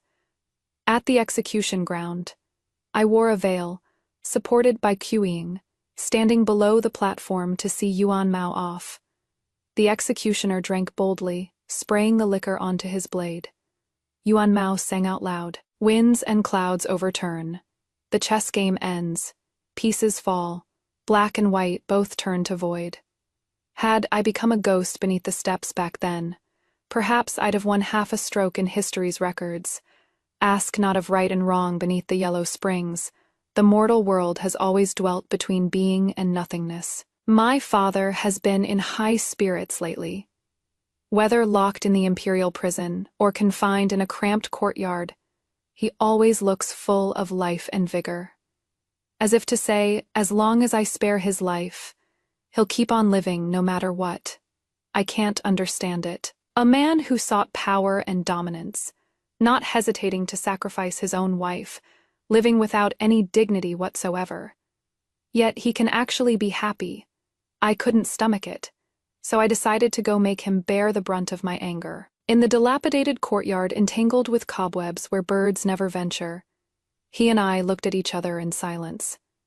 "This is the courtyard where I imprisoned him. Father, do you know where this is?"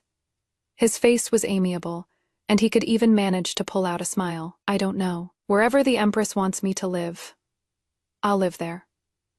"Father, this is the Zhang residence. You lived here for over 3 years when you served as a courtyard guard." I pointed at the half-dead tree nearby. "That is the pagoda tree you planted with your own hands when you secretly admired Mother. Don't you remember?" His expression became somewhat unnatural. I paced around the courtyard on my own, looking around with great interest. Indeed, after Minister Zhang's household was raided, The Zhang residence has been haunted by wronged spirits night after night. After so many years, it has become like this. It is normal that father can't remember. Father, back then, you alone with a single sword personally slaughtered the entire Jiang household.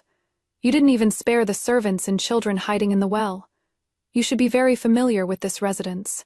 Shall your daughter take you around to help father recall the memories? My father's face turned deathly pale, weak, and dejected. I felt much better. I was about to leave with a flick of my sleeve when I accidentally stepped on the half-dead tree trunk and stumbled. Me father hurriedly steadied me, staring at my sizable belly, and said anxiously, "Your Majesty the Empress, be careful of the imperial child." What was that expression on his face, Joy? Hope. So that is how it is. Li Xing's rear palace has only me, and I hold the position of Empress. This child witnessed his ascension to the throne from within my womb, naturally making it incomparably noble. This almost means, as long as it is a boy, he'll surely become the crown prince. My power, hungry, status, obsessed father has been a general and a marquis, but he has never been the maternal grandfather of the next emperor. Father, you value this child so much. Too bad, I am going to disappoint you. Shadow Guard Xiao said he found traces of Lu Mingwang, and I hurriedly had him lead me in pursuit. The place where the Shadow Guard caught him, coincidentally or not, was the very same desolate woods on the outskirts where Lu Mingwang stabbed me to death in my previous life. He was pressed down by my men, kneeling in a pile of dead leaves, his eyes glaring at me darkly. I never participated in Prince Chang's usurpation. What crime have I committed? I sat upright in a bamboo chair, looking down from above, and smiled contemptuously. I was already married, yet you still insisted on taking me, abducting a civilian woman. You can't escape punishment in life, and don't even think about escaping death. He struggled unwillingly a couple of times, was pressed back into the dirt with greater force, and said through gritted teeth, "I merely once admired you. Why must you hunt me down to extinction? Coveting the emperor's woman, your life is forfeit." He shouted at the top of his lungs, nearly resentful. You even spared Yuan Mao, yet you insist on coming after me relentlessly. I pondered for a moment, then nodded in agreement. Seeing a glimmer of hope just appear in his eyes, I decisively continued. Only His Majesty, and I know the inside story of the Yuan Mao affair. You eavesdropped on royal secrets. You absolutely cannot be allowed to live. Lu Mingwang was truly enraged, practically livid. But he didn't finish his words, because I thrust my sword through his left chest, and blood gurgled out of his mouth. In case his heart was on the right side, I pulled out the sword and stabbed his right chest as well. In case he'd taken a fake death pill, I cut off his hands and feet and poked each of his facial features twice. This way, even if he came back from the dead, he'd be a cripple. I couldn't stand looking at a crippled Lu Mingwang either. So I had the Shadow Guards help him relax his body a bit.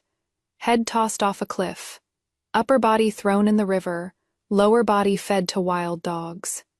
Now he was definitely completely dead. In case he got rebirth. Forget it. There is nothing I can do about that. We'll just hack at each other again when the time comes. My pregnancy was far along, making it inconvenient to leave the palace, and Li Xingsha stayed by my side day and night. When attending court, he also brought me along, letting me rule from behind the curtain. Song Qin in her court robes, looking all serious while arguing with people, always made me want to laugh. Behind the curtain, while Li Xingsha kept an eye on the minister's debates below, he would also nuzzle my head from time to time, rub my hands, and stroke my pregnant belly, so I wouldn't get too bored. Days passed peacefully like this, until the woman behind the curtain suddenly had her water break. The court session was suspended, and Li Xingsha hurried back to the palace with me in a rush for the delivery. A cry broke through the hopeful anticipation, and the midwife joyfully exclaimed, "Congratulations, Your Majesty. It is a little princess." I carried the princess to Li Xingsha and gently touched her soft little cheeks. Your Majesty, it is a daughter. Li Xingsha's smile didn't fade. No matter, we just need to plan a few more steps ahead for her. Li Xingsha's identity was exposed, even though I had helped conceal it for years. There were too many eyes and ears in the palace and court halls. Walls always have cracks. Besides, she personally gave birth to the princess, which was truly hard to hide. Within just a few days, word got out. In the court hall, still behind the curtain, Li Xingsha's body had not yet recovered, struggling to hold up her weak head. Zhang Tan, the Vice Minister of Rights, struck first. Empress, we already know that His Majesty allowing you to attend court behind the curtain was merely to conceal His Majesty's heavily pregnant figure. Now that the princess has been born, why does the Empress bother with such unnecessary measures? I thought he had a point. So I lifted the curtain, walked down from the platform, stood before him, and looked straight at him. Zhang Tan retreated several steps before steadying himself, stammering, "Thursday, this is against protocol," I asked with great interest. "Against which protocol? How can there be a woman in the court hall?" He clamped his lips shut, glanced at Song Jin, who was squinting at him, then looked toward the figure of the sovereign behind the curtain, and weakly said, "How can a woman from the inner palace meddle in politics?" Li Xingsha's deep voice came from behind the curtain, tinged with a hint of laziness. "What you say makes sense, my dear minister." Zhang Tan's eyes lit up slightly, his back straightening a bit. "Proclaim my decree. Song Liyuan has rendered meritorious service in accompanying me, and shall be granted the title of Marquis of Anning, bestowed 1,000 taels of gold, and a fief of 10,000 households." While Zhang Tan was still stammering, "This isn't proper," I swiftly stepped forward and performed the kowtow, loudly declaring, "This humble servant, thanks your Majesty for the reward." The court sounded like snakes had slithered in, with hissing sounds rising one after another. Zhuangxi stepped forward, putting on an expression of deep anguish. "Your Majesty, you ascended the throne as a woman, deceiving us so cruelly." Li Xingsha's figure straightened up, and a faint voice came out. "When did I ever say I was a man?" Zhuangxi said with great grievance. "Your Majesty has always appeared in men's attire." Li Xingsha said helplessly, "I plan for the nation's affairs. Women's clothing is truly too cumbersome, not to mention during military campaigns. How about this, to prevent future generations from disguising themselves in men's attire?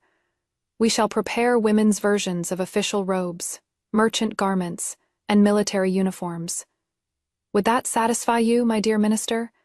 It seemed reasonable, yet utterly unreasonable. Zhuangxi hastily said, "What does your Majesty mean by this?" "Naturally, women are allowed to enter officialdom, engage in commerce, and join the army." Li Xingsha sighed with regret. "The sons and daughters of our great Yu dynasty can pacify the realm with their pens and settle the world from horseback.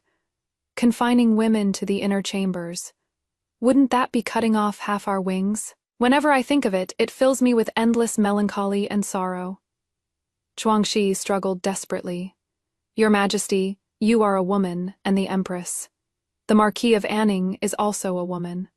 How can women marry each other?" Li Xingxia found this quite reasonable, so she said, "Pass my decree, if two are mutually in love, women may wed each other." Zhuangxi held his forehead and exclaimed, "Your Majesty." Li Xingsha twisted the knife further. "Men may also marry each." "Your Majesty." The Minister of Works, whose only son born in his old age was a cut-sleeve, hastily interrupted, "Your Majesty's supreme person is not bound by gender. Let us discuss other matters." Li Xingsha rubbed her temples and said lazily, "My Empress has been enfafofed as the Marquis of Anning, so it is no longer suitable for her to remain in the position of Empress. I wish to hold a consort selection. What do you, dear ministers, think?" The ministers drew in a cold breath, silently shocked. Li Xingxia's trusted aides had long known she was a woman, so naturally they didn't care. In the eyes of these orthodox, rebellious ministers, who had male superiority engraved in their bones, it was as if a wild throne was beckoning to them. In their view, the newborn princess was naturally not qualified to be the heir. If their own son entered the palace as consort and helped Her Majesty bear a dragon son, then that legitimate eldest grandson would become the crown prince. The emperor sincerely inviting them to scheme for power and usurp the throne, who wouldn't be tempted. In the hall, they scrambled to submit memorials, each recommending their own sons and grandsons. There were even some younger officials who offered themselves for the bedchamber, but were politely declined by Li Xingsha. In the empty and deathly silent Changping Marquis manor, father sat idly in the courtyard. He had nothing left: power, the Marquis title, the dream of his grandchild becoming emperor, all shattered together. He harbored one last wishful thought, looking at my flat belly, and murmured, "Yuan'er, you are weak after childbirth. Why aren't you resting properly?" I scoffed. "Father, Her Majesty can conceive a princess on her own. Why would I need to overstep my bounds?" The last light in his eyes extinguished, and he muttered the same words over and over. "Yuan'er, I miss your mother." The new emperor opened wide the selection, and all eligible young men could participate. Every family dressed up their sons and grandsons to the nines, scrambling over each other to send them into the palace. Nobles came to my residence in droves to inquire about Li Xingsha's preferences, wearing down my doorstep, eager beyond measure. I repeatedly mentioned that Her Majesty wasn't into women, only fancied men. Otherwise, why would she have given birth to a princess herself, and why would she have sent me out of the palace as soon as she regained her female form? But those people didn't believe me. Song Jin's lips curved upward, teasing me with a smile. "Elder sister, the civil and military officials who visit your residence far outnumber those at mine." I punched her playfully. "Prime Minister Song, remember to maintain your official dignity and stop fooling around with an idle marquis like me." I had no interest in stirring up court politics, nor did I ask Li Xingsha for any official position. Asking for some empty titles and wealth was enough to satisfy me. Song Jin took a light sip, then asked me thoughtfully, "Elder sister, after all these years of scheming, what is it you want? If you had stayed by your father's side with how much he doted on you, he would have chosen a fine husband to marry into the family, and you would have become the young madam of the Marquis residence. This residence would still be yours." Song Jin wanted to ask why. After going through all this trouble, I helped her become prime minister, helped Li Xingsha become emperor, yet only took a powerless Marquis title for myself. I asked her in return, "Song Jin, what is the highest position a woman can reach?" In the past, it would have been the emperor's wife, the mother of the nation. Now, it is to be ennobled as a marquis, appointed as prime minister, or even to become emperor or king. Under the new policies, women are no longer bound by law and can pursue whatever they wish to become, although the invisible customs and traditions still confine them. But Li Xingsha, Song Jin, and I are all showing that there is a possibility that they don't have to spend their whole lives learning only to assist their husbands and raise children depending on others. They can traverse high mountains and cross countless rivers because someone has already done so. Families like my mother's, with illustrious lineage but only a single daughter, don't have to entrust their daughter to a man. A woman can support the family herself. Then there wouldn't be inviting wolves into the house, pulling those dirty tricks of devouring heirless households, and reclaiming lineage after 3 generations. As things are now, this is exactly what I sought. What comes after? Women will fight for themselves. My father escaped. The broken courtyard lock swayed. People gone and building left empty. The Shao Shadow Guard said those who abducted my father weren't many, but each was agile and skilled. They'd let their guard down for a moment and let them succeed. Let me guess. What is he trying to accomplish by using methods he never resorted to before, even during times of repeated setbacks and humiliation? I dispatched all my people to track down my father's whereabouts. I also sought help from Li Xingsha, and she ordered all the capital's guards to help me find him. Based on trust from years of cooperation, I only said the deposed marquise has grand schemes, and Li Xingsha handed over her people to me without further questions. The entire capital searched thoroughly for 3 days and nights, and finally found my father at a mountain peak outside the city.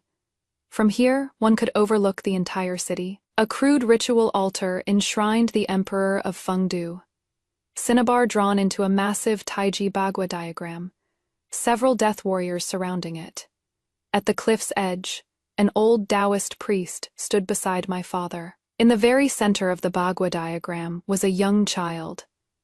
The child wore white robes, gaze innocent and dazed, 4 pupils visible in their eyes. Double pupils! I drew my bow and nocked an arrow, shooting at my father's leg. The arrow was deflected away by his death warriors. The guards behind me all raised their crossbows, arrows on the strings, and I hurriedly waved to stop them. That man's attire was no longer luxurious.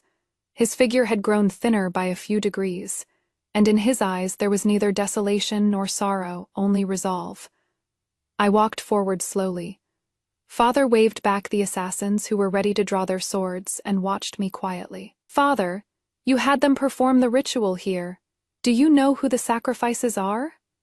He gazed at the square city below the mountain and casually spoke of Earth, shattering matters without a ripple. Naturally, the people of the capital. 1,000 or so will suffice. A bleak smile tugged at the corner of his lips. "Yuan, this time Father won't take you along. You are too unpredictable. You nearly made it impossible for Father to perform the rebirth ritual again." I slung the bow and arrows behind my back, slowly approaching him step by step, testing the waters. "Father, have you forgotten? The sacrifices will completely vanish in the next life, just like those 2,000 people of Black Gold City. You and Mother are both people of the capital. If 1,000 people in the city vanish, how great a change will that cause? In the next life, will you still be able to meet Mother and fall in love with her?" The old Taoist stared at the double-pupiled child at the center of the formation with near madness. Yet his feet dared not step even half a step into the formation. He wished he could tear off his own head and throw it in to sea. The child showed neither joy nor sorrow, tossing the 3 copper coins in his hand. Once, twice. My father pointed his sword at me. Black Gold City vanished. Yet Yuan Mao survived and helped me forge letters once again. But it seems some things cannot be changed. Yuaner, don't come any closer. Indeed it was so, actually, having lived through it again. Once I could speak, I told Mother time and time again to find Yuan Mao, as he might be able to overturn the Jiang family's case. Even if she couldn't find him, at least having something to hope for would keep her going. But when I was 3, Mother eavesdropped on Father talking with his confidant outside the study, and learned that Yuan Mao was already dead. That night, a mother and daughter bid their final farewell, while a grief-stricken daughter saw her parents. I don't know if news of Yuan Mao faking his death got out in my previous life. But just like in the previous life, Mother died.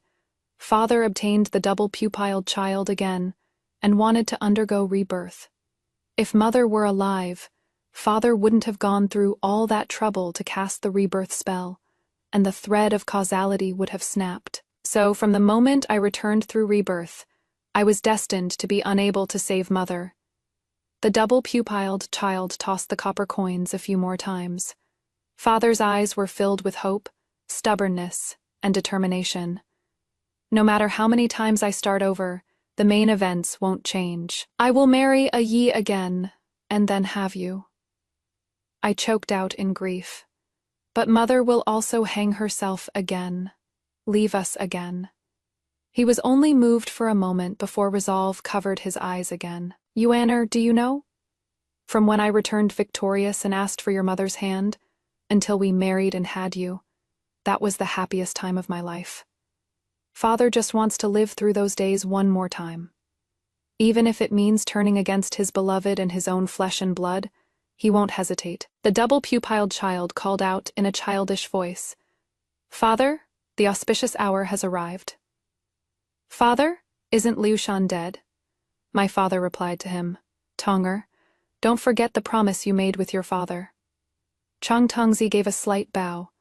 As you command, father. Oh, my dear father, you really do love going around playing daddy to everyone. I suddenly charged forward, my hand behind my back gripping an arrow tightly, but father withdrew his long sword and slashed his own neck. I hurriedly tossed the arrow aside, and when I caught him, blood stained both our lapels. His lips opened and closed in agony, but I couldn't hear a single word. I clearly had 100 ways to kill him before, yet I insisted on keeping him, imprisoning him, tormenting him. Was it revenge, or reluctance to let go? How come I can't remember anymore? The death warriors drew their swords and readied their crossbows, tightly protecting Chang Tongzi behind them. The child waved a black banner taller than himself, chanting incantations, and father's phantom rose from his corpse, lingering around the black banner. The disembodied soul, masterless, lost, was drawn to rush toward Chang Tongzi again and again. I saw above the capital, the sky dome spread wide, and the sun sank in broad daylight. After talking for so long, I knew father had been stalling for time earlier, and wasn't I doing the same? The guards parted a path, escorting someone forward in quick steps. The person I'd been waiting for had arrived. That person had coarse cloth wrapped around her hair, a slightly sallow complexion, joyful yet anxious. She cried out in grief. Child, come to mother. She was Yangyan Chang Tongzi's birth mother. I had always kept track of her whereabouts, and brought Yangyan to the capital 3 days ago when father went missing. I ordered the guards to engage the death warriors with full force and reclaim the double-pupiled child. Blades clashed, yet Yangyan ignored everything and rushed forward. The death warriors didn't care who stood before them, slashing their swords down. I knocked my bow and shot toward the double-pupiled child. The death warrior swiftly turned to deflect the arrow, and only then did Yangyan get the opening to slip into the Bagua formation. You country bumpkin, ruining my plans. The old Taoist blew his beard and glared, raising his peachwood sword to attack Yangyan. I shot an arrow into his thigh. The death warriors protected the double-pupiled child, but wouldn't care whether the old Taoist lived or died. The old Taoist crashed onto the ground on his rear, clutching his thigh and shrieking wildly, yet still yelled at the double-pupiled child. Good disciple, hurry and cast the spell. Use everyone here as sacrifice. I shot another arrow into the old Taoist's right chest. He stared in shock at the arrow in his chest, drew a deep breath, but what came out was wet, scalding blood. He'd committed countless evils in both lifetimes.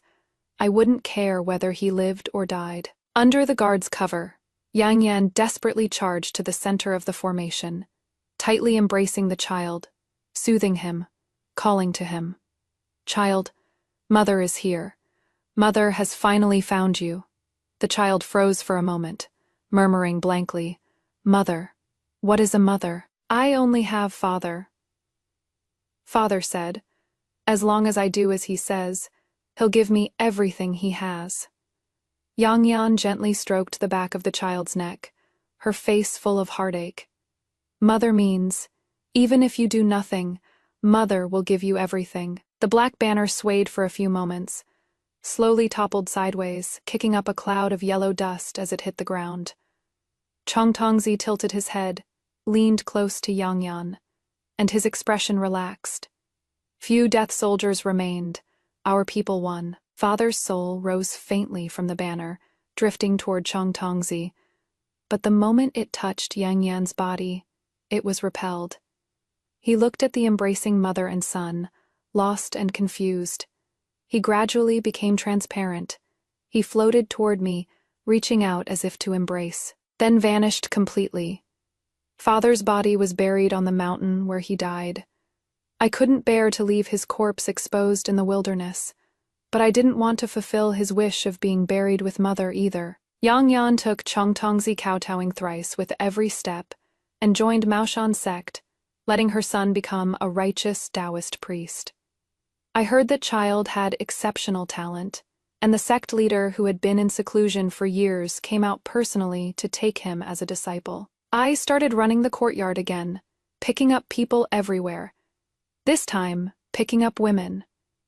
Women who were lost about their future, temporarily at rock bottom, could all find a place to rest at the courtyard before going out to make their way in the world. Under the new policies, women from poor families stepped out of their boudoirs, running small businesses to supplement their household income. Countless young women with hidden business talents in their boudoirs emerged, real gold and silver filling their pockets, attracting more women to follow suit. Noble families still refused to let their daughters show their faces in public. They believed only commoners needed to make a living this way. Their daughters did not. Li Xing opened the imperial examinations to women. Talented daughters now had the chance to study. After all, for commoners, rising from civilian to official was ascending to the heavens in one step. Noble daughters still disdained petty officials, until 3 years later, when they went to snatch grooms from beneath the ranking board, they discovered the top scorer was a female Zhuangyuan. Besides marrying a Zhuangyuan, there was another path, becoming one. In the courtyard, I swayed on the swing, watching idly as Kuai-Ying handled all the affairs of the residents on my behalf. She did very well, quite reminiscent of Chancellor Song's style back in the day. I called her over and said, "Kuai-Ying, you should leave." Her eyes misted over, and she was about to kneel immediately, but I hurriedly stopped her. "My lord, has Kuai-Ying done something wrong?" "Nothing else. You are exceptionally capable. Being a steward in my residence is wasting your talents." Kuai-Ying stumbled forward, tugging at my skirt hem and shaking it gently. "My lord, Kuai-Ying has followed you since childhood. Please don't send Kuai-Ying away."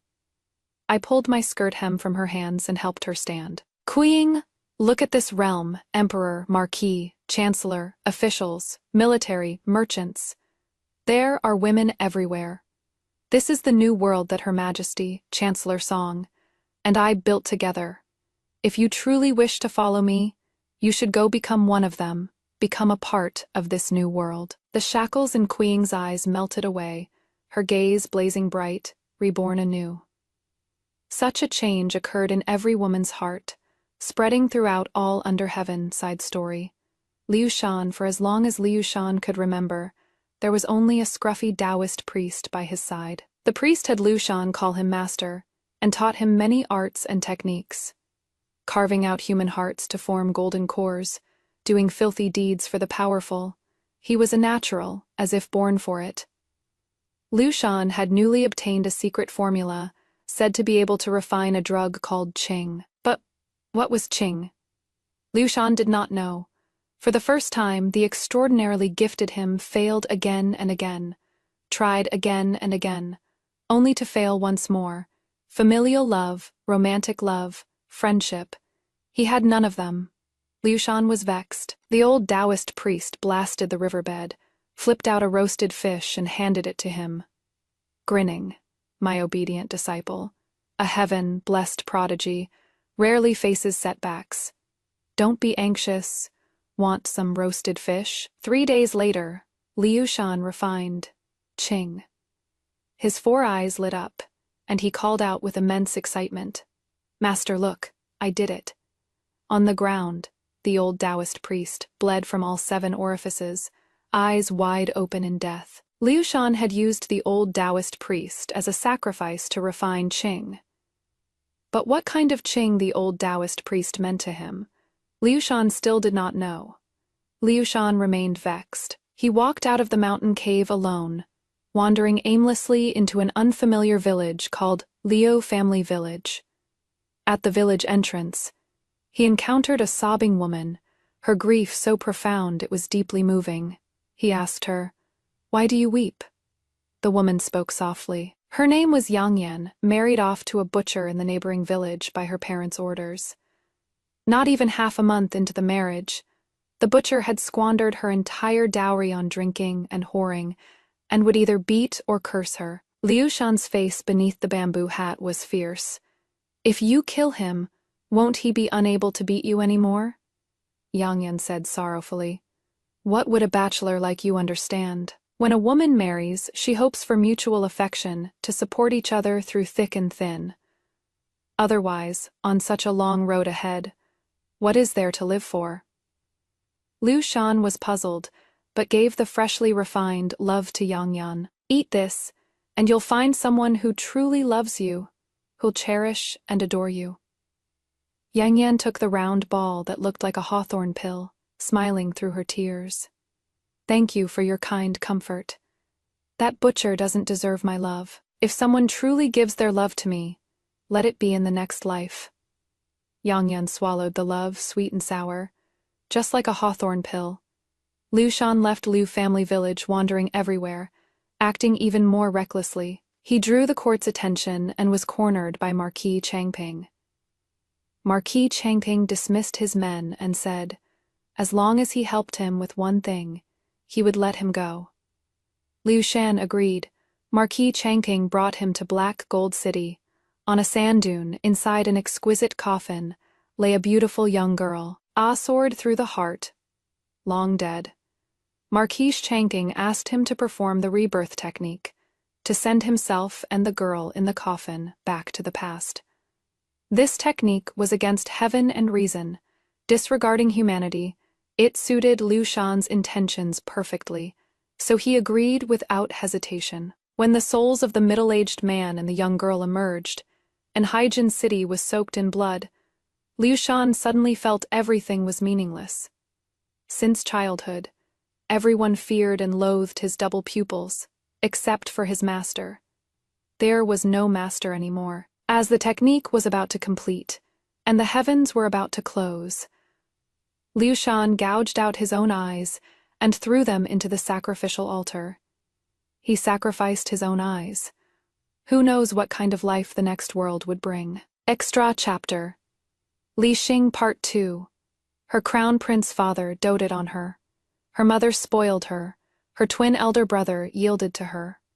Li Shaxing's childhood was arrogant and willful. It is just that her father always forced her to study things like the 4 books and 5 classics, military tactics and strategies. Though she was interested, her childish nature acted up, and she often rebelled and skipped lessons. When her father punished her, Li Shaxing secretly stuck out her tongue and pouted coquettishly. "Father, I'll make it up tomorrow. Can I go out and play on the streets a bit longer today?" She liked dressing up in men's clothes when going out, being mistaken for her twin elder brother, putting on airs while chatting freely with people. If her identity was exposed, she'd just laugh it off. If she managed to fool them, she could brag about it in front of her brother for days. This day, neither her father nor her brother was anywhere to be seen.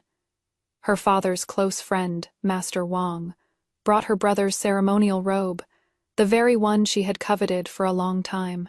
She happily put them on and twirled around and around in front of Mr. Wang. "Uncle Wang, do I look like my elder brother?" Mr. Wang turned his face away, his voice tinged with sorrow. "Very much so." Li Shaxing couldn't wait to leave the courtyard and bumped right into her hurrying father's arms. Before she could even describe her proud creation, her father unleashed a torrent of scolding. "A daughter's body, yet you dress in disguise all day, such improper conduct. Go kneel in the hall yourself." Father had never used such harsh words as improper conduct toward her, nor had he ever roughly stripped off her outer garments, tearing and crumpling them. She felt terribly wronged, wiping her tears as she fled, not hearing the heated argument between her father and Mr. Wang behind her. "Your Highness, you mustn't be reluctant. Only this way can we preserve the bloodline and have a chance to rise again. I never knew Mr. Wang could be so ruthless. Xinger is my bloodline too. A fate she shouldn't have to bear. Why force her?" Li Shaxing swore in the hall that she wouldn't speak a single word to her father for 10 days. The birthday gift for next month, a wooden sword she carved with her own hands. She wouldn't give it to father anymore, she'd give it to mother instead. As she fumed, She suddenly heard the sounds of weapons and arrows. Unease crept over her heart as she walked out of the hall in a daze, and saw Third Uncle with blood on his lapel. Third Uncle swung his sword at her, and she was at a loss. Just then, a subordinate came to report that the imperial grandson was dead. The body had been examined, and it was indeed him. Third Uncle sneered, put down his sword, and left with a flick of his sleeve. Li Shaxing walked out of the courtyard. Father, elder brother, mother, not a single one was left. Her body suddenly felt light as she was lifted and carried in several leaps, scaling rooftops and traversing walls, landing in a dark alley.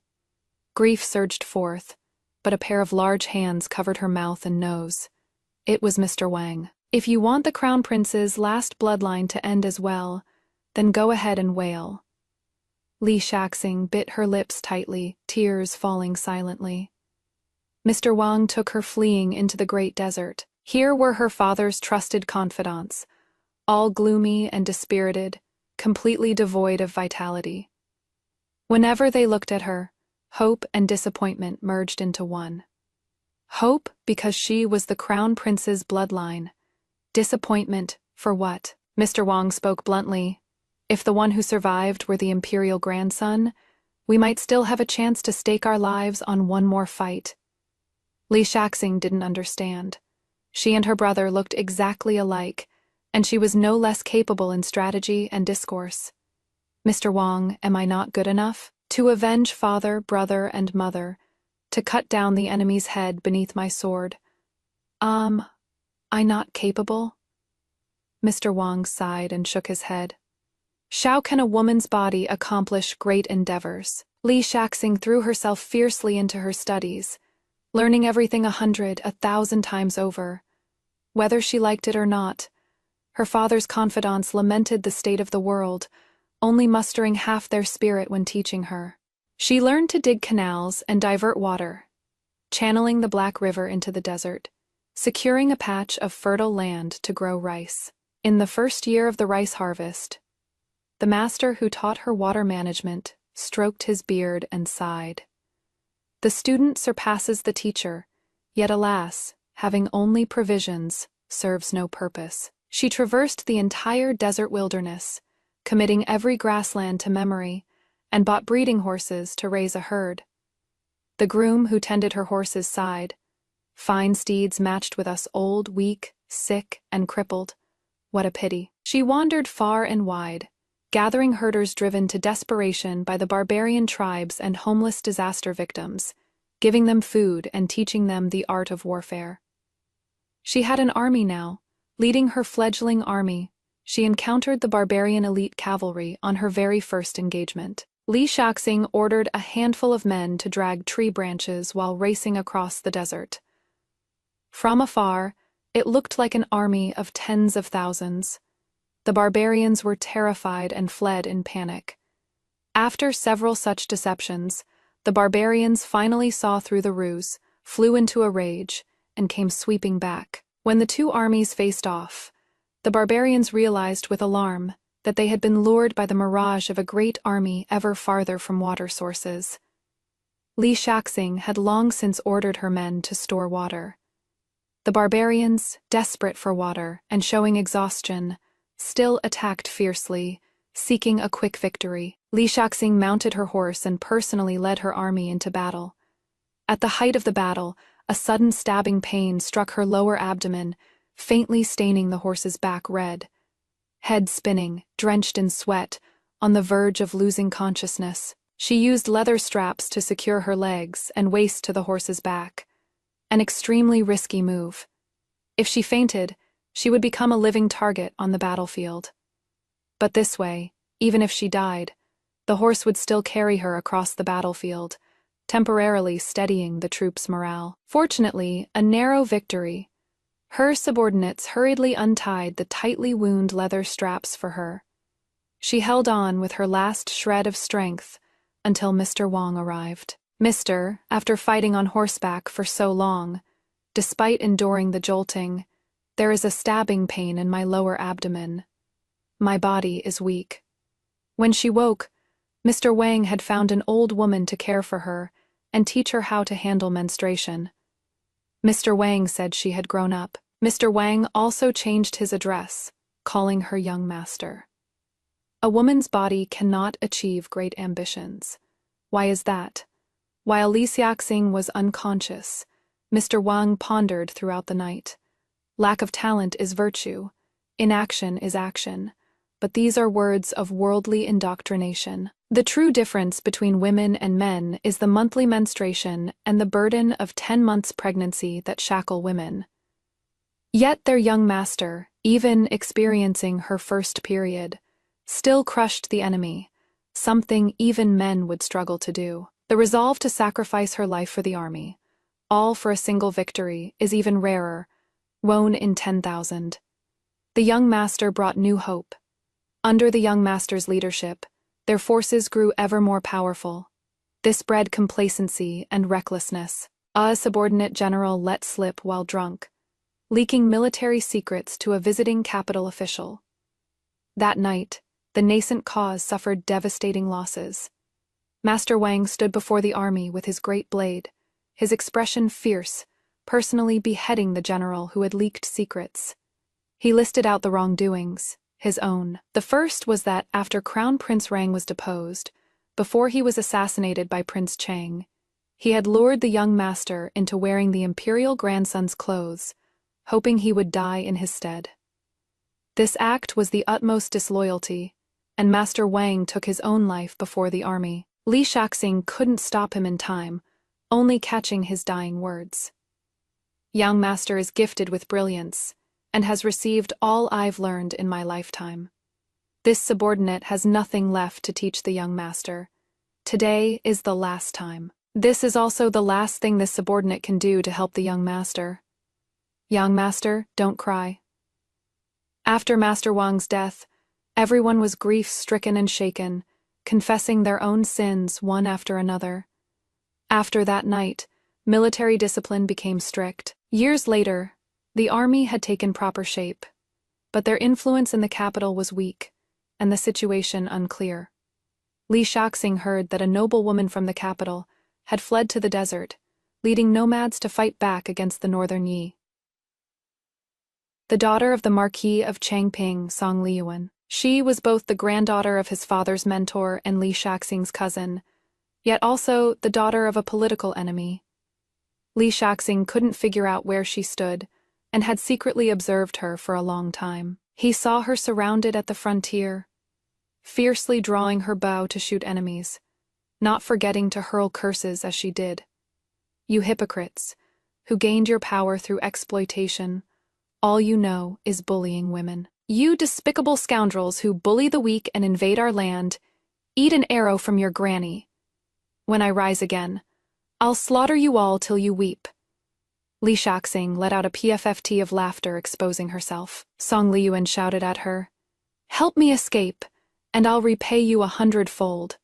How about it?" Li Xiaxing smiled softly and nodded. Later, they had many stories together. 3 years after Li Xingsha ascended the throne, the harem was full, handsome men vied jealously against each other, and the court was rife with open spears and hidden arrows. She implemented new policies. Minister Zhang supported them. Minister Liu opposed them. That very night, Li Xingsha flipped attendant Zhang's nameplate. At nightfall, she bestowed contraceptive soup upon attendant Zhang. Zhang Lang, the new policies are a long and arduous road. I have no capacity to bear a prince for now. Once the new policies take root, let's have a child of our own, okay? Attendant Zhang was overjoyed, and Minister Zhang threw himself even more wholeheartedly into supporting the new policies. Over 7 or 8 years, apart from the eldest princess, not a single child was born in the harem. Li Xingsha named the eldest princess as crown princess and granted her the Eastern Palace. The ministers were in uproar. Those nobles who had gone to great lengths to send their sons and grandsons into the palace openly berated the emperor in court. Li Xingsha waved her hand. Execute them. Heads rolled, and the emperor enumerated their crimes: embezzling disaster relief funds, bullying men and oppressing women, accepting bribes and leaking imperial examination questions. Li Xingsha listed them one by one, the ministers below who had committed petty thefts and hadn't yet been called to account dared not even look at Li Xingsha. She was no longer that young monarch who had first entered the capital. Now she sat firmly on this throne. After court adjourned, Li Xingsha was in a good mood and went to the secluded villa where third uncle was confined. Once the body of an emperor. Now all 4 limbs were maimed. The eunuch took out a wooden box. Li Xingsha clapped her hands, and the box was placed before third uncle. Inside the box was her cousin, third uncle's 8th son. Third uncle's eyes nearly split with rage as he roared with a hoarse voice, cursing her as a lowly scoundrel, worse than a beast. Li Xingsha picked at her ear as if listening to heavenly music. Third uncle, you still have 2 sons and over 30 nephews. On your birthday next year, I'll send another one to visit you. You must stay alive and see them all, one by one. Third uncle's 8th son should be 17 this year, of course, if he were still alive. The head in the box still bore the face of a 10-year-old child. Back in the year she ascended the throne, Li Xingsha had already killed all of third uncle's descendants, just as third uncle had once done to the late crown prince Rang.